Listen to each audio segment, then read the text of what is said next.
चैतन्यमयी सत्यमयी परमे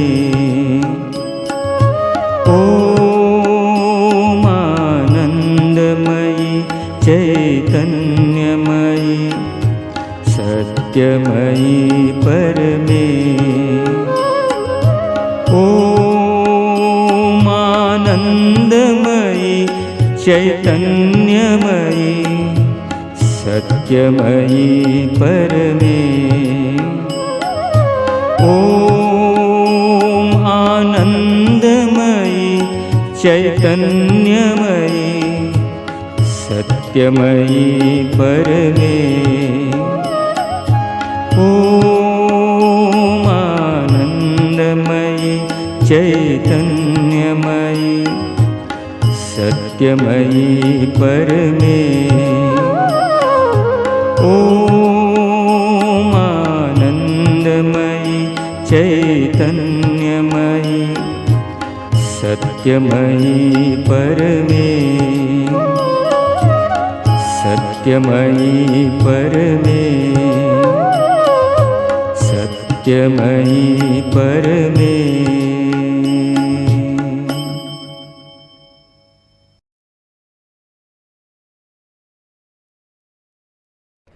मातः दुर्गे सिंहवाहिनी सर्वशक्तिदायिनी मातः शिवप्रिये तोर शक्तंश जात आम्भे माने भारतवर्षर युवकगण तोर मंदिर रे आसीन प्रार्थना करुचु शुण मातः एही भारतवर्षे आविर्भूत हुआ प्रकाश हुआ मातः दुर्गे जुगे जुगे मानव शरीर रे अवतीर्ण होई जन्मे जन्मे तोर ही कार्य करी तो आनंद धाम रे फेरी जाऊ एथर भी जन्म होई तोहरी कार्य रे ही आम्भे माने प्रति शुण मातः एही भारतवर्षे आविर्भूत हुआ सहाय हुआ मातः दुर्गे सिंहवाहिनी त्रिशूलधारिणी वर्म आवृत सुंदर शरीरे मातः जयदायिनी तो प्रतीक्षा रे भारत रही अछि तोर सही मंगलमयी मूर्ति देखा उत्सुक शुण मातः यही भारतवर्षे आविर्भूत हुआ प्रकाश हुआ मातः दुर्गे बलदायिनी प्रेमदायिनी ज्ञानदायिनी शक्ति स्वरूपिणी भीमे सौम्य रुद्र रूपिणी जीवन संग्रामे भारत संग्रामे तोर प्रेरित योद्धा आम्भे माने दियमा प्राणे मने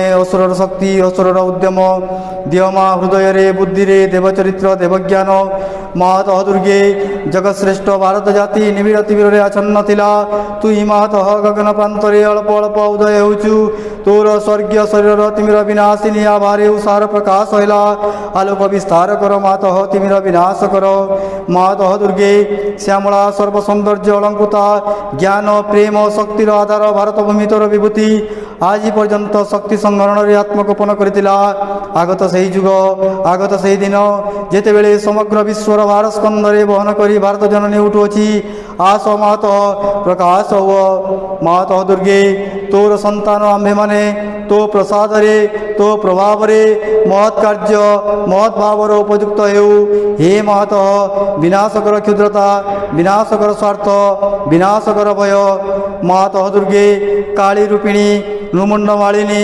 दिगंबरे रूपाण पाणी देवी असुर विनाशिनी क्रूर निनादरे अंतस्तरीपु विनाश कर गोटे भी जेपरी आम मान मध्य जीवित रही न पारे विमल निर्मल जेपरी हो यही प्रार्थना मातः प्रकाश हो मातः दुर्गे स्वार्थ भय क्षुद्राशयतारे म्रियमाण भारत हे मातः आम मान महत् कर महत् प्रयास कर उदार चेत कर सत्य संकल्प कर जेपरी अल्पासी निश्चेष्ट अलस भयभीत न हो मातः दुर्गे जुग शक्ति विस्तार कर आमे ही तोर प्रिय आर्य संतान आम मान मध्य लुप्त शिक्षा चरित्र मेधा शक्ति श्रद्धा भक्ति तपस्या ब्रह्मचर्य सत्य ज्ञान विकास करी जगत वितरण कर मानव सहाय दुर्गति नाशिनी जगदम्बे प्रकाश हुआ मातः दुर्गे अंतस्तरीप संहार करी बाहर बाधा विघ्न निर्मूल कर बलशाली पराक्रमी उन्नत चेता आर्य जाति ଭାରତର ପବିତ୍ର କାନନେ ଉର୍ବର କ୍ଷେତ୍ରେ ଗଗନ ସହଚର ପର୍ବତ ତଳେ ପୂତ ସଲିଲା ନଦୀ ତୀରେ ଏକତା ପ୍ରେମ ସତ୍ୟ ଶକ୍ତି ଶିଳ୍ପ ସାହିତ୍ୟ ବିକ୍ରମ ଜ୍ଞାନରେ ଶ୍ରେଷ୍ଠ ହୋଇ ନିବାସ କରୁ। ମାତୃଚରଣରେ ଆଇ ପ୍ରାର୍ଥନା ପ୍ରକାଶ ହୁଅ। ମାତା ଦୁର୍ଗେ ଆମମାନଙ୍କ ମଧ୍ୟରେ ଯୋଗ ବଳରେ ପ୍ରବେଶ କର। ଆମ୍ଭେମାନେ ହୋଇ ଉଠିବୁ ତୋର ଯନ୍ତ୍ର, ଅଶୁଭ ବିନାଶୀ ତୋର ବାରି, ଅଜ୍ଞାନ ତିମିର ବିନାଶୀ ପ୍ରଦୀପ। ହେ ମାତା, ଭାରତର ଯୁବକଗଣଙ୍କର ଏହି ବାସନା ପୂର୍ଣ୍ଣ କର। ଯନ୍ତ୍ରୀ ହୋଇ ଯନ୍ତ୍ର ଚଳାଅ, ଅଶୁଭ ମନ୍ତ୍ରୀ ହୋଇ ତୋର ବାରି ଘୁରାଅ, ଜ୍ଞାନ ଦୀପ୍ତି ପ୍ରକାଶିନୀ ହୋଇ ପ୍ରଦୀପଧର ପ୍ରକାଶ ହୁଅ। ମାତା ଦୁର୍ଗେ, ତୋତେ ପାଇଲେ ଆଉ ବିସର୍ଜନ କରିବୁ ନାହିଁ। ଶ୍ରଦ୍ଧା ଭକ୍ତି ପ୍ରେମର ଡୋରରେ ବାନ୍ଧି ରଖିବୁ। ଆସ ମାତା, ଆମମାନଙ୍କ ମନ ପ୍ରାଣ ଶରୀରରେ ପ୍ରକାଶ ହୁଅ। ବୀରମାର୍ଗ ପ୍ରଦର୍ଶିନୀ ଆସ, ଆଉ ବିସର୍ଜନ କରିବୁ ନାହିଁ। ଆମମାନଙ୍କ ସମଗ୍ର ଜୀବନ ହେଉ ନିରବଚ୍ଛିନ୍ନ ଦୁର୍ଗା ପୂଜା। ଆମମାନଙ୍କ ସକଳ କାର୍ଯ୍ୟ ଅବିରତ ପବିତ୍ର ପ୍ରେମମୟ ଶକ୍ତିମୟ ମାତୃସେବାବ୍ରତ ହେଉ। ଏହା ହିଁ ପ୍ରାର୍ଥନା ମାତ। ଭାରତରେ ଆବିର୍ଭୂତ ହୁଅ, ପ୍ରକାଶ ହୁଅ। ମା ଫେବୃଆରୀ 14, 1914। ଶାନ୍ତି ଶାନ୍ତି ସମଗ୍ର ଜଗତ ଉପରେ ଉତରି ଆସୁ। ସମସ୍ତ ମନୁଷ୍ୟ ଯେପରି ସାଧାରଣ ଚେତନାର କବଳରୁ ରକ୍ଷା ପାଆନ୍ତୁ, ସ୍ଥୂଳ ବସ୍ତୁର ଆସକ୍ତିରୁ ମୁକ୍ତ ହୁଅନ୍ତୁ, ସେମାନେ ଜାଗ୍ରତ ହୁଅନ୍ତୁ ତୋର ଦିବ୍ୟ ସାନ୍ନିଧ୍ୟର ଜ୍ଞାନରେ। ତୋ ପରାଚେତନା ସହିତ ସେମାନଙ୍କ ଚେତନା ସଂଯୁକ୍ତ ହେଉ ଏବଂ ତା ଫଳରେ ଯେଉଁ ବିପୁଳ ଶାନ୍ତି ଆସେ ତାହା ସେମାନେ ଆସ୍ୱାଦନ କରନ୍ତୁ। ହେ ପ୍ରଭୁ, ତୁ ଆମ ସତ୍ତାର ଏକଛତ୍ର ଅଧୀଶ୍ୱର। ତୋର ବିଧାନ ହିଁ ଆମର ବିଧାନ। ଆମର ସମସ୍ତ ଶକ୍ତି ଦେଇ ଆମେ ଅଭିପ୍ସା କରୁ ତୋର ଶାଶ୍ୱତ ଚେତନା ସଙ୍ଗରେ ଆମ୍ଭମାନଙ୍କ ଚେତନାକୁ ମିଳାଇ ଦେବାକୁ, ଯାହାଫଳରେ ପ୍ରତ୍ୟେକ ମୁହୂର୍ତ୍ତରେ ପ୍ରତ୍ୟେକ ବସ୍ତୁରେ ଆମେ ତୋର ଦିବ୍ୟକର୍ମ ସମ୍ପନ୍ନ କରିପାରିବୁ। ହେ ଭଗବାନ, ଦୈନନ୍ଦିନ କ୍ଷୁଦ୍ର ଘଟଣାବଳୀର ଦୁଶ୍ଚିନ୍ତାରୁ ଆମ୍ଭମାନଙ୍କୁ ମୁକ୍ତ କର ସାଧାରଣ ସ୍ଥୂଳ ବାହ୍ୟ ଦୃଷ୍ଟିରୁ। କୃପା କର ଯେପରି ଆଜିଠାରୁ ଆମ୍ଭେମାନେ ସବୁକିଛି ତୋରି ଚକ୍ଷୁରେ ହିଁ ଦେଖୁ ଓ ତୋରି ଇଚ୍ଛାରେ ଯେପରି କାର୍ଯ୍ୟ କରୁ। ତୋରି ଦିବ୍ୟ ପ୍ରେମର ଜୀବନ୍ତ ଶିକ୍ଷା ରୂପେ ଆମ୍ଭମାନଙ୍କୁ ରୂପାନ୍ତରିତ କର। ଶ୍ରଦ୍ଧାର ସହ ଭକ୍ତିର ସହ ସମଗ୍ର ସତ୍ତାର ଆନନ୍ଦମୟ ଉତ୍ସର୍ଗ ଭିତରେ ମୁଁ ନିଜକୁ ଅର୍ପଣ କରୁଛି, ଯେପରି ତୋର ବିଧାନ ସାର୍ଥକ ହୋଇ ଉଠୁ। ଶାନ୍ତି ଶାନ୍ତି ଉତ୍ତରି ଆସୁ ସମଗ୍ର ପୃଥିବୀ ଉପରେ। ମା ବହି ତୃତୀୟ ଅଧ୍ୟାୟ। ଯଦି ଜୀବନ ପଥରେ ସକଳ ଭୟ ସଙ୍କଟ ଏବଂ ସର୍ବନାଶ ବିରୁଦ୍ଧରେ କବଚାପ୍ଲୁତ ହୋଇ ଚାଲିବାକୁ ଚାହଁ, ତେବେ କେବଳ ଦୁଇଟି ଜିନିଷ ପ୍ରୟୋଜନ। ସେ ଦୁଇଟି ସର୍ବଦା ଏକ ସଙ୍ଗେ ରହେ। ପ୍ରଥମଟି ହେଲା ମା ଭଗବତୀଙ୍କ କରୁଣା, ଆଉ ଦ୍ୱିତୀୟଟି ହେଲା ତୁମ ଆଡ଼ୁ ଶ୍ରଦ୍ଧା ନିଷ୍ଠା ସମର୍ପଣରେ ଗଠିତ ତୁମର ଅନ୍ତଃକରଣ। ତୁମର ଶ୍ରଦ୍ଧା ହେବା ଉଚିତ ଶୁଦ୍ଧ ସରଳ ଏବଂ ପୂର୍ଣ୍ଣ। ମନ ଓ ପ୍ରାଣର ଅହମାତ୍ମକ ଶ୍ରଦ୍ଧା, ଯେଉଁ ଶ୍ରଦ୍ଧାକୁ ଉଚ୍ଚାଭିଳାଷ ଗର୍ବ ଆତ୍ମାଭିମାନ ମନର ଦମ୍ଭ ସ୍ୱେଚ୍ଛାଚାରିତା ବ୍ୟକ୍ତିଗତ ଦାବି ନିମ୍ନ ପ୍ରକୃତିର ସକଳ ତୁଚ୍ଛ ତୃପ୍ତିର କାମନା କଳୁଷିତ କରି ରଖିଛି, ସେ ଶ୍ରଦ୍ଧାର ଅନୁନ୍ନତ ଧୂମାଚ୍ଛନ୍ନ ଶିଖା ଷୋଳଲୋକ ଦିଗରେ ଉଦ୍ଭକୁ ପ୍ରଜ୍ୱଳିତ ହୋଇ ଉଠେ ନାହିଁ।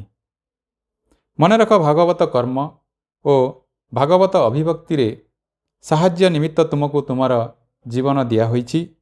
ଆଉ କିଛି ଆକାଂକ୍ଷା କର ନାହିଁ। କେବଳ ଦିବ୍ୟ ଚେତନାର ବିଶୁଦ୍ଧି ଶକ୍ତି ଜ୍ୟୋତି ପ୍ରସାରତା ପ୍ରଶାନ୍ତି ଆନନ୍ଦ ସକାଶେ ଆକାଂକ୍ଷା କର, ଯେପରିକି ସେହି ଚେତନା ତୁମ ମନ ପ୍ରାଣ ଦେହକୁ ରୂପାନ୍ତରିତ ଓ ସର୍ବାଙ୍ଗ ସୁନ୍ଦର କରି ଗଢ଼ିବା ନିମିତ୍ତ ସତତ ସଚେଷ୍ଟ ହୋଇ ଉଠିବ। ଆଉ କିଛି ଚାହଁ ନାହିଁ।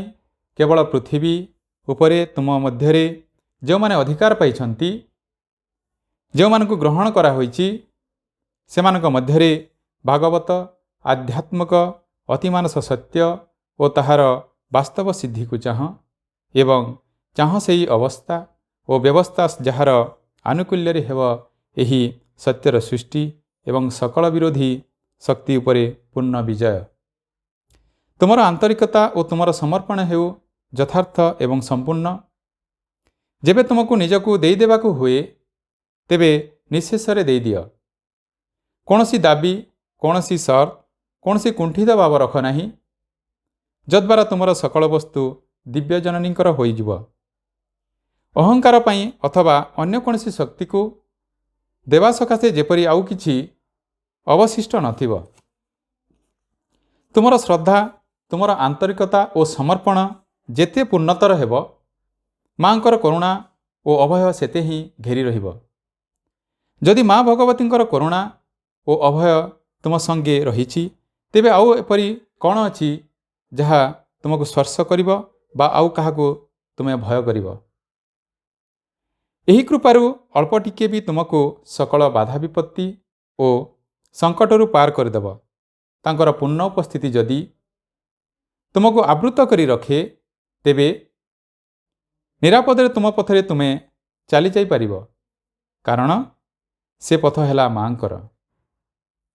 ए जगतरे हेउ बा अदृश्य जगत समूहरे हो कौनसी शत्रु शक्ति ताहा जेते शक्तिशाली हेउना काहीकि तुमको स्पर्श करि परिब नाही।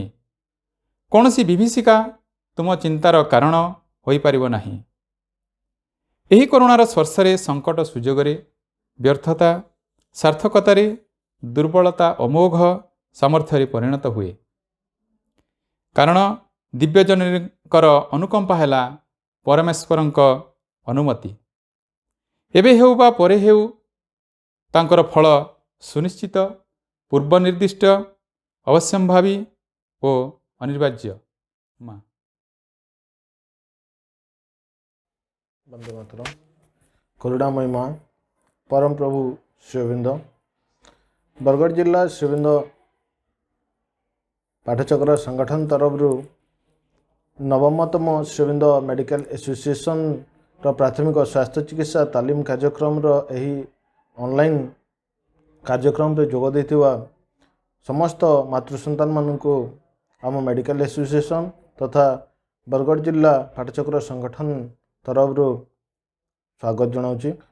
बंधुगण माँ अपार करुणारू विगत वर्ष गुड़िक प्राथमिक चिकित्सा तालीम शिविर कार्यक्रम टी आम जिलार विभिन्न शिक्षा केन्द्र मानक स्थूल भाव में अनुष्ठित कर आसुचु। हेले चलित वर्ष सांप्रतिक परिस्थिति संपूर्ण भिन्न। आमे जानू समग्र विश्व वर्तमान कोरोना भली एक महामारी द्वारा कबलित। परिस्थिति रे अनेक सुधार आसीथिले मध्य आमे वर्तमान स्थूलतः यह कार्यक्रम टी को अनुष्ठित करने सक्षम नहूँ, कारण परिस्थिति एथिपाई आमको अनुमति देउना। तेणु संगठक जिलार संगठक भाई मानक सहित कथबार्ता पर आलोचना पर आमे यह कार्यक्रम टी को वर्टिकल लाइन माध्यम रे करने स्थिर कलु। कार्यक्रम टी ऑनलाइन हेले है आमे समस्ते एथिरे जड़ित रही माँकर कार्य सहयोगी हवा बोली मोर आशा और विश्वास। उक्त कार्यक्रम टीर सफल रूपायन पाई जो अपा भाई मानकर सहयोग रही से समस्त को हृदय भरा कृतज्ञता जनवा सह अभिनंदन जनाऊँगी। सर्वोपरि पुणी थे श्रीअरविंद मेडिकल एसोसिएशन तरफ तथा श्रीअरविंद पाठचक्र बरगढ़ जिला संगठन तरफ पुणी थे समस्त को मोर अंतरर कृतज्ञता तथा स्वागत जनाऊँगी। वंदे मातरम। ओम श्री माता शरणं मम श्री अरविंद शरणं मम। आज आम बरगढ़ जिलार पाठचक्र संगठन तरफ मेडिकल एसोसिएशन तरफ आम एक कर्मशाला 13-14 तारिख रखी। कोरोना लगी आम 14 तारिख ऑनलाइन रे एक कार्यक्रम टी प्रसारण करुचु।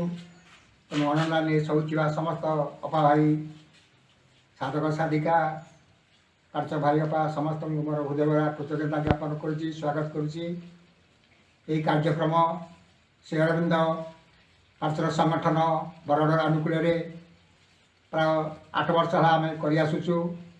यार लक्ष्य है WHO वर्ल्ड हेल्थ ऑर्गेनाइजेशन कहूँ पूर्णांग स्वास्थ्य कहले शारीरिक ମାନସିକ ସାମାଜିକ ଓ ଆଧ୍ୟାତ୍ମିକ ସୁସ୍ଥତାକୁ ହିଁ ବୁଝାଏ।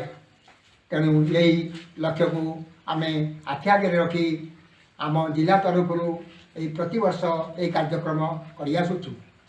ଏହି କାର୍ଯ୍ୟକ୍ରମରେ ଆମେ ପ୍ରାଥମିକ ଚିକିତ୍ସା ଏବଂ ସ୍ୱାସ୍ଥ୍ୟ ଶାରୀରିକ ଶିକ୍ଷା ଏବଂ ତାପରେ ସମାଜର ସୁସ୍ଥତା ପାଇଁ ବିଭିନ୍ନ ଦିଗ ଉପରେ ଆଲୋଚନା କରୁ ଏବଂ ରୋଗ ନିରାକରଣ ସ୍ୱାସ୍ଥ୍ୟତା ପାଇଁ ରୋଗ ନିରାକରଣ ପାଇଁ ଆମେ ପ୍ରାଥମିକ ଚିକିତ୍ସାର ଦୁର୍ଘଟଣା ରକ୍ଷା ପାଇଁ ପ୍ରାଥମିକ ଚିକିତ୍ସାର ବନ୍ଦୋବସ୍ତ କରୁ ଏବଂ ଆୟୁର୍ବେଦିକ ଆଲୋପାଥିକ ହୋମିଓପାଥିକ ଆକୁପ୍ରେସର ବିଭିନ୍ନ କାର୍ଯ୍ୟ ମାଧ୍ୟମରେ ଆମେ ଏହି ସୁସ୍ଥତା ପାଇଁ ଆମେ କାର୍ଯ୍ୟକ୍ରମ କରିଆସୁଅଛୁ।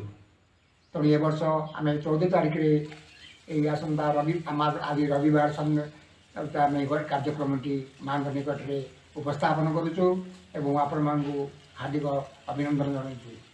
ଏହି କାର୍ଯ୍ୟକ୍ରମକୁ ଆମେ କରିବା ପାଇଁ ଯେଉଁମାନେ ଆମକୁ ସହଯୋଗ କରି ଆସୁଛନ୍ତି ଆମର ପ୍ରାଥମିକ ସେଟା ବିପିନ ଭାଇ ଏବଂ ଆମର ଡକ୍ଟର ପ୍ରଶାନ୍ତ ନନ୍ଦ ଏବଂ ଆମର ଗୀତା ଆପା ଆକୁପ୍ରେସରର ଏବଂ ବିଭିନ୍ନ ଆମର ମିର୍ଗା ଭାଇ ମଧ୍ୟ ଆମର ଗଛ ଚେରମୂଳ ଜଣେ ବିଶାରଦ ସେ ମଧ୍ୟ ସହଯୋଗ କରୁଛନ୍ତି। ଆହୁରି ହୋମିଓପାଥିକର ମଧ୍ୟ ଆମର କିମ୍ରାଳ ଭାଇ ସେ ମଧ୍ୟ ଆମକୁ ସାହାଯ୍ୟ ସହଯୋଗ କରୁଛନ୍ତି। ସେମାନଙ୍କୁ ମଧ୍ୟ ମୁଁ ତାଙ୍କୁ କୃତଜ୍ଞତା ଜ୍ଞାପନ କରୁଛି। ସେ ଏହି କାର୍ଯ୍ୟକ୍ରମରେ ଆମକୁ ସହଯୋଗ କରିଛନ୍ତି।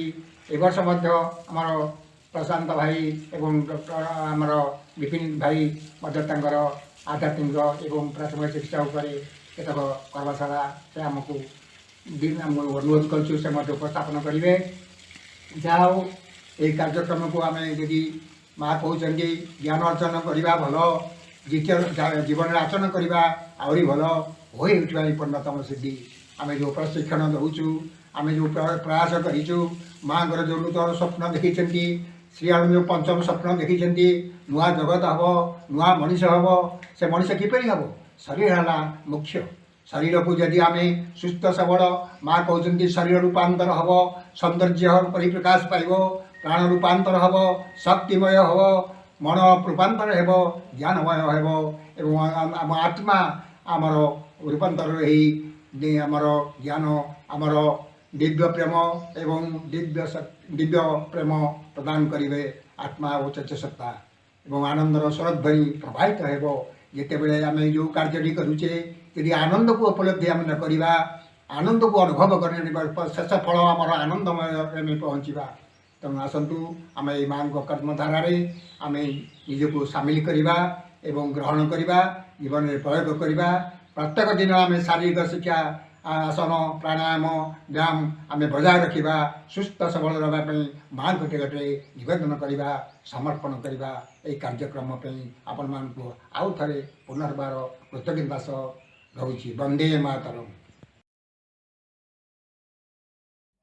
ଶ୍ରୀ ମା ଶ୍ରୀ ଅରବିନ୍ଦ ବରଗଡ଼ ଜିଲ୍ଲାସ୍ତରୀୟ ଶ୍ରୀ ଅରବିନ୍ଦ ମେଡ଼ିକାଲ ଆସୋସିଏସନର 9ମ ବାର୍ଷିକୀ ଉତ୍ସବରେ ଉପସ୍ଥିତ ଅନଲାଇନ୍ ମାଧ୍ୟମରେ ଉପସ୍ଥିତ ଥିବା ସମସ୍ତ ଭାଇ ଭଉଣୀମାନେ ଏବଂ ଜିଲ୍ଲା ସଂଗଠକ ମାନେ, ଆଜି ଆମର ଆଲୋଚନାର ବିଷୟ ହେଉଛି ଆଧ୍ୟାତ୍ମିକ ସ୍ୱାସ୍ଥ୍ୟ ବା ସ୍ପିରିଚୁଆଲ ହେଲ୍ଥ। ସାଧାରଣତଃ ଚିନ୍ତା କରିବାକୁ ହେଲେ ସ୍ୱାସ୍ଥ୍ୟ ବିଷୟରେ ପୃଥିବୀର ସର୍ବପ୍ରାଚୀନ ଚିକିତ୍ସା ବିଜ୍ଞାନ ଆୟୁର୍ବେଦର ମହର୍ଷି ସୁଶ୍ରୁତ କହନ୍ତି ସମଦୋଷ ସ୍ମାଗ୍ନିଶ୍ଚ ସମଧାତୁ ମଳକ୍ରିୟା ପ୍ରସନ୍ନ ଆତ୍ମେନ୍ଦ୍ରିୟ ମନ ସୁସ୍ଥ ଇତ୍ୟଭିଧୀୟତେ। ଏହାର ସମର୍ଥନରେ ବିଶ୍ୱ ସ୍ୱାସ୍ଥ୍ୟ ସଂଗଠନ ବା WHO ର ସିଦ୍ଧାନ୍ତ ହେଲା health is a state of physical, mental, social and spiritual well-being and not merely absence of diseases or infirmity. ଆମ ଶରୀରରେ ଥିବା ବାତ, ପିତ୍ତ ଏବଂ କଫ ଏହି ତ୍ରିଦୋଷ ସମସ୍ତ ଅଗ୍ନି, ରସ, ରକ୍ତ, ମାଂସ, ମେଦ, ଅସ୍ଥି, ମଜ୍ଜା, ଶୁକ୍ର ଓ ଅନ୍ତିମ ଧାତୁ ଓଜ, ଏହି 8ଟି ଧାତୁ ଏବଂ ନିର୍ଗତ ମଳ ସମସ୍ତ ମଳ ସମାନ ଅବସ୍ଥାରେ ରହିବା ଏବଂ ଆତ୍ମା, ଇନ୍ଦ୍ରିୟ ସକଳ ଓ ମନ ଯଦି ପ୍ରସନ୍ନ ଅବସ୍ଥାରେ ବା ଇକ୍ୱିଲିବ୍ରିୟମ୍ ଭାବରେ ରହି ଯଥାରୀତି କାର୍ଯ୍ୟ କରୁଥାନ୍ତି ତେବେ ବ୍ୟକ୍ତି ସୁସ୍ଥ ଅବସ୍ଥାରେ ରହିଥାଏ। ମଣିଷ ହେଉଛି ସାମାଜିକ ପ୍ରାଣୀ। ସମାଜ ପ୍ରକୃତିର ଅଧୀନ। ଏହାର ସାମ୍ୟାବସ୍ଥା ଓ ପ୍ରକୃତିର ସନ୍ତୁଳନ ମଧ୍ୟ ସ୍ୱାସ୍ଥ୍ୟ ରକ୍ଷା ପାଇଁ ନିହାତି ଆବଶ୍ୟକ। ଏହା WHO ଗୁରୁତ୍ୱର ସହିତ କହିଛନ୍ତି। ଏତଦ୍ ବ୍ୟତୀତ ଆଧ୍ୟାତ୍ମିକ ଗୁରୁତା ମଧ୍ୟ ଆମ ପାଇଁ ନିହାତି ଉପଯୋଗୀ ଅଟେ। ଏହାକୁ ଆମେ ଆଧ୍ୟାତ୍ମିକ ସୁସ୍ଥତା ବୋଲି କହିପାରିବା। ଶ୍ରୀ ଅରବିନ୍ଦଙ୍କ ଦୃଷ୍ଟିରେ ଶରୀରକୁ ମନ ପ୍ରାଣ ସହିତ ଆଧ୍ୟାତ୍ମିକରଣ କରାଗଲେ ଏହା ଦିବ୍ୟତ୍ୱ ପ୍ରାପ୍ତ କରିବ। ତାହେଲେ ଭଗବତ ଉପଲବ୍ଧି ପାଇଁ ଏହା ଏକ ଯୋଗ୍ୟ ଯନ୍ତ୍ର ଓ ଆଧାର ହୋଇପାରିବ ଓ ଦିବ୍ୟ ଜୀବନ ସୃଷ୍ଟି କରିପାରିବ। ଏହାଦ୍ୱାରା ଶରୀରର ସମସ୍ତ କ୍ରିୟାଗୁଡ଼ିକ ନିୟନ୍ତ୍ରିତ ହୋଇ ଇମ୍ୟୁନିଟି ବା ରୋଗ ପ୍ରତିରୋଧକ ଶକ୍ତି ହାସଲ କରିବ ଓ ରୋଗ ଯନ୍ତ୍ରଣାର ନିରାକରଣ ପାଇଁ ପ୍ରଚେଷ୍ଟା ଅଧିକତର ଭାବରେ ସମ୍ଭବ ହେବ। ଏହାଦ୍ୱାରା ଶରୀରର ଆଭ୍ୟନ୍ତରୀଣ ଓ ବାହାରୁ ଆସୁଥିବା ସମସ୍ତ ଘଟଣାବଳୀ ଉପରେ ଅଧିକ ନିୟନ୍ତ୍ରଣ ଆସିବ ଏବଂ ଏହା କାର୍ଯ୍ୟ କରିବାର ଏକ ଫଳପ୍ରସୂ ଯନ୍ତ୍ର ହୋଇପାରିବ। ଏହାଦ୍ୱାରା ଶୃଙ୍ଖଳା, ଶାନ୍ତି, ସୁଖ, ଶକ୍ତି, ସାମର୍ଥ୍ୟ ଓ ଲଘୁତା ଆସିବ। ଶରୀର ଓ ଆତ୍ମାର ସମ୍ପର୍କ ଦ୍ୱାରା ବିଜ୍ଞାନର ବିବର୍ତ୍ତନ ବା ନଷ୍ଟିକ୍ ଇଭଲ୍ୟୁସନ୍, ଭୌତିକ ସତ୍ତାର ଆଧ୍ୟାତ୍ମିକରଣ, ତ୍ରୁଟି ଶୂନ୍ୟତା ଓ ପୂର୍ଣ୍ଣତାକୁ କାର୍ଯ୍ୟକାରୀ କରାଇବ।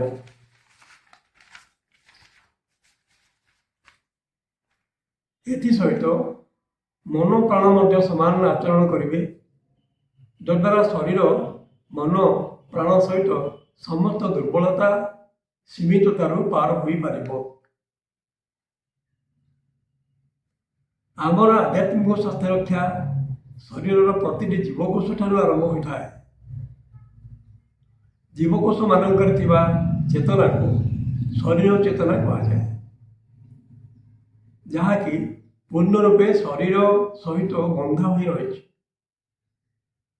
ଏଥିରେ ଥିବା ସାମୂହିକ ପ୍ରସ୍ତାବ ବା କଲେକ୍ଟିଭ୍ ସଜେସନ୍ସ, ଯାହାକି ସମ୍ପୂର୍ଣ୍ଣ ଭାବରେ ରୂପାନ୍ତରିତ ହେବାକୁ ପ୍ରତିରୋଧ କରିଥାଏ, ତା ସହିତ ସଂଗ୍ରାମ କରି ତାକୁ ଜୟ କରିବାକୁ ହେବ, ଯଦ୍ୱାରା ଜୀବକୋଷ ଗୁଡ଼ିକ ସ୍ୱତଃ ସତ୍ୟ ବିଷୟରେ ଅବଗତ ହେବେ, ବସ୍ତୁ ଭିତରର ଅବିନଶ୍ୱରତା ସମ୍ବନ୍ଧରେ ଜାଣିବେ। କାରଣ ଆମର ଲକ୍ଷ୍ୟ ପ୍ରତିଟି ଜୀବକୋଷର ରୂପାନ୍ତରୀକରଣ।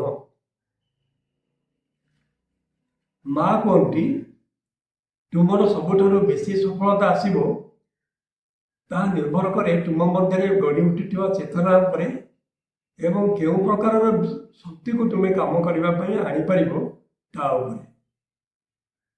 ତୁମେ ସମ୍ପୂର୍ଣ୍ଣ ରୋଗ ଶୂନ୍ୟତା ଓ ପରିବର୍ତ୍ତନର ଚେତନା ଭିତରେ ବାସ କରିପାରିବ ଏବଂ ନିଜର ଅନ୍ତର୍ଗତ ଶକ୍ତି ଦ୍ୱାରା ଧୀରେ ଧୀରେ ବାହ୍ୟ ପରିବର୍ତ୍ତନ ଆଣିପାରିବ।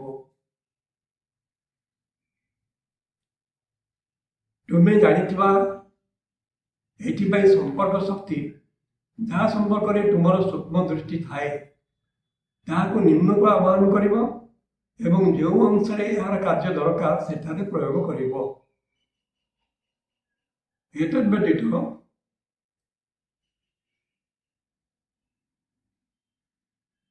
ତୁମେ ଅସୁବିଧା ଗୁଡ଼ିକ ଭଗବାନଙ୍କ ନିକଟରେ ଉପସ୍ଥାପନ କରିବ ଏବଂ ତାଙ୍କ ଉପରେ ତୁମର ନିଶ୍ଚିତ ଆସ୍ଥା ସ୍ଥାପନ କରି ତାଙ୍କୁ ଅସୁବିଧା ସୁଧାରିବା ପାଇଁ କହିବ ଓ ଭଗବାନଙ୍କ ହାତରେ ଫଳାଫଳ ଛାଡ଼ିଦେବ। ତୁମର ସକଳ ପ୍ରଚେଷ୍ଟାର ଫଳାଫଳ ଭଗବାନ ଦେବେ କି ନ ଦେବେ ତାହା ତାଙ୍କ ଉପରେ ନିର୍ଭର କରେ। भगवान को करुणा एक सार्वजनीन भगवत करुणा बा यूनिवर्सल डिवाइन कंपासन नुहे जहाँकि बाछ विचार न करी जो मैंने डाकती कार्य कर सकल प्रार्थना को से स्वीकृति देवे यह श्री अरविंद कहते आम जीवन में अनेक असंगति बा डिसइक्विलिब्रियम रही किंतु ता पश्चात अंतर मध्य एमती किसी वस्तु अच्छी जहाँ को केवल अंतचक्षु द्वारा देखी हुए जिते सम्मुख भाग को उठी आसी सक्रिय हुए ठीक से ही स्थान में दिव्य करुणा कार्य करिथाए किंतु मन रख सेठारे आउ एक विपद मध्य आसी थाए आम भीतर किसी उपादान जहाँ ये सब को ग्रहण करने प्रस्तुत हो न थाए और ताहा मध्य मध्य आसी भगवत करुणार कार्य को अटकई दे थाए एथिपाई आध्यात्मिक उपाय सकल प्रकार निरामयता व हिलिंग प्राप्ति पाई आकांक्षित व्यक्ति माने संपूर्ण आस्पृहा और आनंद मध्य वास करी कौन सी किसी को खातिर न करी भगवान के व्यतीत और निजर आस्पृहा व्यतीत अन्य कौन सी जिनिस को प्राधान्य न दे जदि भगवान को अविलंबे एकांत भावे और संपूर्ण रूपे निर्दिष्ट हुई निकट को गले अन्य कौन सी किसी को हस्तक्षेप करने को न देले कार्यटी संभव हो पार करुणा अधिक शीघ्र शक्तिशाली भाव कार्य कर ठीक जदि आम यह ठीक भाव में चिन्हवा और यह प्रति कृतज्ञता देखाइबा यही विश्वास एक चैतिक विश्वास अटे यह साइकिक फेथ बा इंटीग्रल फेथ यदि आम कह भाई भूमि मैंने तेणु कहुई anybody can nurse a person but not everybody can make good formation and send out forces that act for healing. आमको निज स्तर में सचेतन भाव में बचाक हम समस्त को दिव्य स्नेह सदिच्छा बांटक हम चैत्य और आध्यात्मिक रूपांतर क्षेत्र में प्रभु कहते रूपांतर हेब एक सचेतन सत्तार एक असहाय जड़ पत्तलिका नुहे यहाँ को आम सतर्कतार सहित अहरह पालन करी जीवन बंचा वंदे मातरम। नमस्ते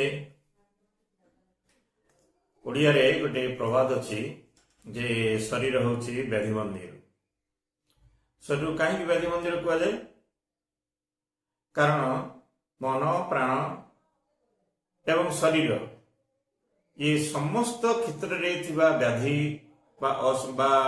असमंजसता खराब स्वास्थ्य आहार प्रभाव सब जगह शरीर पर ही पड़े एवं ता शरीर ही देखा जाए जे प्रकृति ये व्यक्ति व्याधिग्रस्त कि नहीं। माँ ए विषय एक सुंदर कथा कहते से कहले जे शरीर असुस्थता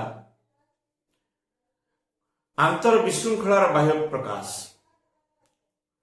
एवं जे पर्यंत आमर आंतर सत्तार सामंजस्य प्रतिष्ठित न होता है से पर्यंत शरीर क्षेत्र में देखा जाउथिबा व्याधि बा प्राण क्षेत्र में देखा जाउथिबा व्याधि ये केबेले संपूर्ण भाव में आरोग्य हुए ना हे पारे आरोग्य भाव में देखा जाई पारे गोटे रोग भल जाई पारे पुणी ता बदल आउ गोटे रोग सृष्टि हो पारे आ शरीर भितर जहाँ आमको देखा जाउछि ये शरीर एक बाह्य खोल मात्र यदि आर निजस्व किसी उपादान रही किंतु ए शरीर खोल भितर आहरी अनेक प्रकार सूक्ष्म अति सूक्ष्म सत्ता सब अच्छी एवं यही सूक्ष्म अति सूक्ष्म सत्ता जो अच्छा आमे अध्ययन दृष्टि चारि प्रकार रे व्यवहार करिपारू शरीर सत्ता तापरे प्राणसत्ता, तापरे मनसत्ता एवं शेषरे चैत सत्ता बा अंतरात्मा।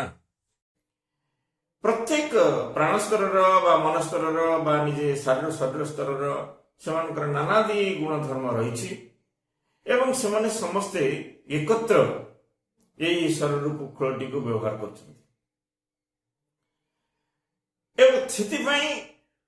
ये जिते गुड़िए सब सत्ता रही से शरीर सत्ता हो बा प्राण सत्ता हो बा मन सत्ता हो एमन भितर जो असमंजस्य रही जो डिसइक्विलिब्रियम होची तार प्रभाव शरीर पर पड़े एवं शरीर में असुस्थता देखा जाता है। असुस्थतार अनेक गुड़े कारण अच्छी माँ एवं श्री उभय कृपा कर स्पष्ट भाव में आमको से सब कथा जनी मुख्यतः एक नंबर रे भारसाम्यहीनता बा डिसइक्विलिब्रियम होची प्रधान कारण। नंबर 2 आमर भीतर थिबा अंग प्रत्यंग ए अंग प्रत्यंग मान भीतर असमंजसता। नंबर 3 आमर केते गुड़े इंटरनल ऑर्गन रही जमती मस्तिष्क हृदपिंड फुसफुस जकृत पाकस्थली इत्यादि जिते सब अच्छी आमर अंतरस्थ ऑर्गन सब से ऑर्गन मान भीतर कलह से माने ठीक भाव में काम कला बेले तांको भितर असमंजसता हेले तार प्रभाव शरीर उपर पड़े एवं शरीर में असुस्थता देखा जाए। से भली मन क्षेत्र में अनेक गुड़िए कारण रही। प्रथम हूँ नैराश्य, 2 रे भयंकर कल्पना सबू, 3 रे जीवन प्रति बीतस्पृहता ये सब मध्य मन क्षेत्र में देखा जाए।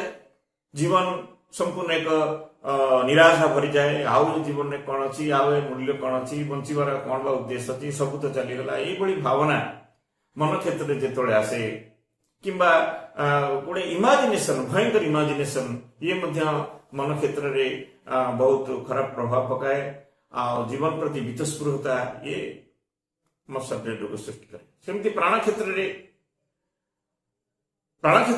प्राणिक नैराश्य संवेग गोटे दुर्धमनीय इच्छा शक्ति प्राण जब थाए सी जदि कौन प्रकार से इच्छा मेटिला नहीं पिपाशा मेटिला नहीं ताले से खूब उत्तेजित हुए गोटे स्ट्राइक करे गोटे आंदोलन करे एवं तार प्रभाव प्राण क्षेत्र में रोग सृष्टि करे एवं साइमल्टेनियसली शरीर क्षेत्र में तार प्रभाव पड़े। से बड़ी इंद्रिय मान कलह आमर जो पंचेन्द्रिय अच्छा जीभ चर्म आमर आखि कान नाक ए भला जो सब इंद्रिय अच्छा से इंद्रिय मान परस्पर भितर कलह सृष्टि करती एवं तार प्रभाव शरीर में पड़े शरीर विभिन्न अंश रोगाक्रांत हुए एपरिक प्राण एवं मन क्षेत्र में मानसिक एवं प्राणिक रोग मान सब सृष्टि होता है। मन प्राण शरीर अग्रगति जदि धरे जड़े जोग साधना करुच्ची ताले से क्षेत्र में मन प्राण एवं शरीर एक समय अग्रगति करें। मन प्राण शरीर एवं चैत्य सत्ता ये एक समय जदि विकास न होती हे तो मन अग्रगति करिछि किंतु प्राण से परिमाण रे अग्रगति कर पारना कि मन प्राण अग्रगति करछन्ति किंतु शरीर सत्ता से परिमाण रे विकास हो पारना ताल सेटी मध्य असमता देखा एवं ए असमता असमंजसता ये मध्यम रोगर कारण बा अनेक कारण कहते। आ गोटे कारण हूँ भय से गोटे सबुठू बड़ फैक्टर रोग सृष्टि करने जदि भय रहा ताहले रोग आसो। आम जो गला आमर कोविड-19 जो पैंडेमिक गला कि आपंकर आर ठीक 100 वर्ष तले जो स्पानिश फ्लू होता महामारी होता से जमती शह शह हजार हजार लोक मरीते एवं तार ठारू एबे और अधिक परिमाण लोक मले से लोक मानकर मृत्युर जहाँ जहाँ भी कारण था किंतु से भय गोटे बड़ फैक्टर एवं भय पाही लोक भितर शरीर भितर रोग जीवाणु प्रवेश करती भूताणु प्रवेश करती से आटाक होती एवं से डेथ हुए। सचराचर से चिकित्सक हूँ बा साधारण व्यक्ति हूँ से समस्ते ये रोग पर विचारा जीवाणु बा भूताणु बा कीटाणु ये दायी करती। माँ कहते ये जीवाणु कीटाणु ये सीधा सड़क रोगर कारण नुह। तांकर जुक्ति है जदि रोग जीवाणु कारण हुए ताहले तो आम चतुर्पार्श्व तो शह शह जीवाणु हजार हजार जीवाणु तो शह शह हो बुलुं किंतु से समस्त तो रोग करूना। आम जदि कौन खराब पानी पीऊ अपरिष्कार पानी पीऊ तार सहित जदि जीवाणु मैंने पशिक आम भर सृष्टि करते रोग ताले जो माने वर्ष वर्ष धरिकी से प्रकार पानी पीउचंदी से अवस्थित से समस्त तो रोग होनी। किंतु एक कथा कहते जदि भय रहा जनकर ताहले आम शरीर को घेरी रही जो गोटे सूक्ष्म शरीर रही से शरीर भितर जे जहाँ भीतर कि रोग प्रतिरोधक शक्ति अच्छी एवं जी जीवाणु ताको अटैक करने मात्रे सी ताको प्रतिरोध करे।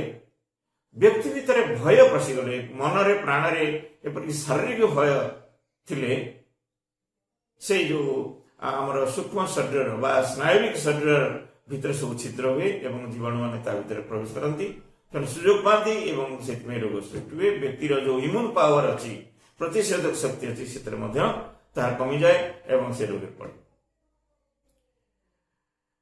आज मते जो विषय पर कहवाई से विषय को संक्षिप्त टिके भी जाऊँगी। तेज देखो ए साइकिक चैत्य सत्ता आंकर ये दुख कष्ट थाए कि चैत्य सत्ता प्रकृति दुख थाए कि शरीर दुख अच्छी जंत्रणा अच्छी प्राणर दुख अच्छी जंत्रणा अच्छी मन क्षेत्र में दुख एवं जंत्रणा आसे किंतु चैत्य क्षेत्र में कौन दुख अच्छी जदि चैत्य सत्ता कई जन प्रश्न पचार माँ कहली चैत्य सत्ता दुख न था जदि किसी दुख अच्छी कह चैत्य सत्ता दुख होची जे जदि व्यक्ति से गोटे जन्म से चैत्य सत्ता धारण किंतु तार जीवन गला 80 वर्ष तक से बंचला किंतु से चैत्य सत्ता संबंधी सचेतन है ना से चैत्य सत्ता प्रकृति दुख। तेणु चैत्य सत्ता माँ मतरे चैत्य सत्ता समस्त दुख कष्ट ऊर्धे चैत्य सत्ता किसी दुख न थाए किंतु सी सर्वज्ञता सब किसी जानी आरोग्य हवापाई जनकर सुंदर स्वास्थ्य तार बाधिमुक्त हवापाई अंततः आध्यात्मिक क्षेत्र में चैतिक क्षेत्र में जड़े व्यक्ति जदि से तार चैत्य सत्ता को खोजे चैत्य सत्ता संस्पर्श लाभ कर व्याकुल हुए जेतिक जेतिक चैत्य सत्ता संस्पर्श आसे सेतिक परिमाण अंत से सर्वज्ञता सर्वशक्तिमान चैत्य सत्ता प्रति जदि तार एक गभीर विश्वास और आस्था थाए ताहले तार प्रभाव रोग पर पड़े। ये विश्वास आस्था विषय रे माँ तो केते कथा कहते से कहते प्रथम गोटे बाणी तंकर से एक्चुअली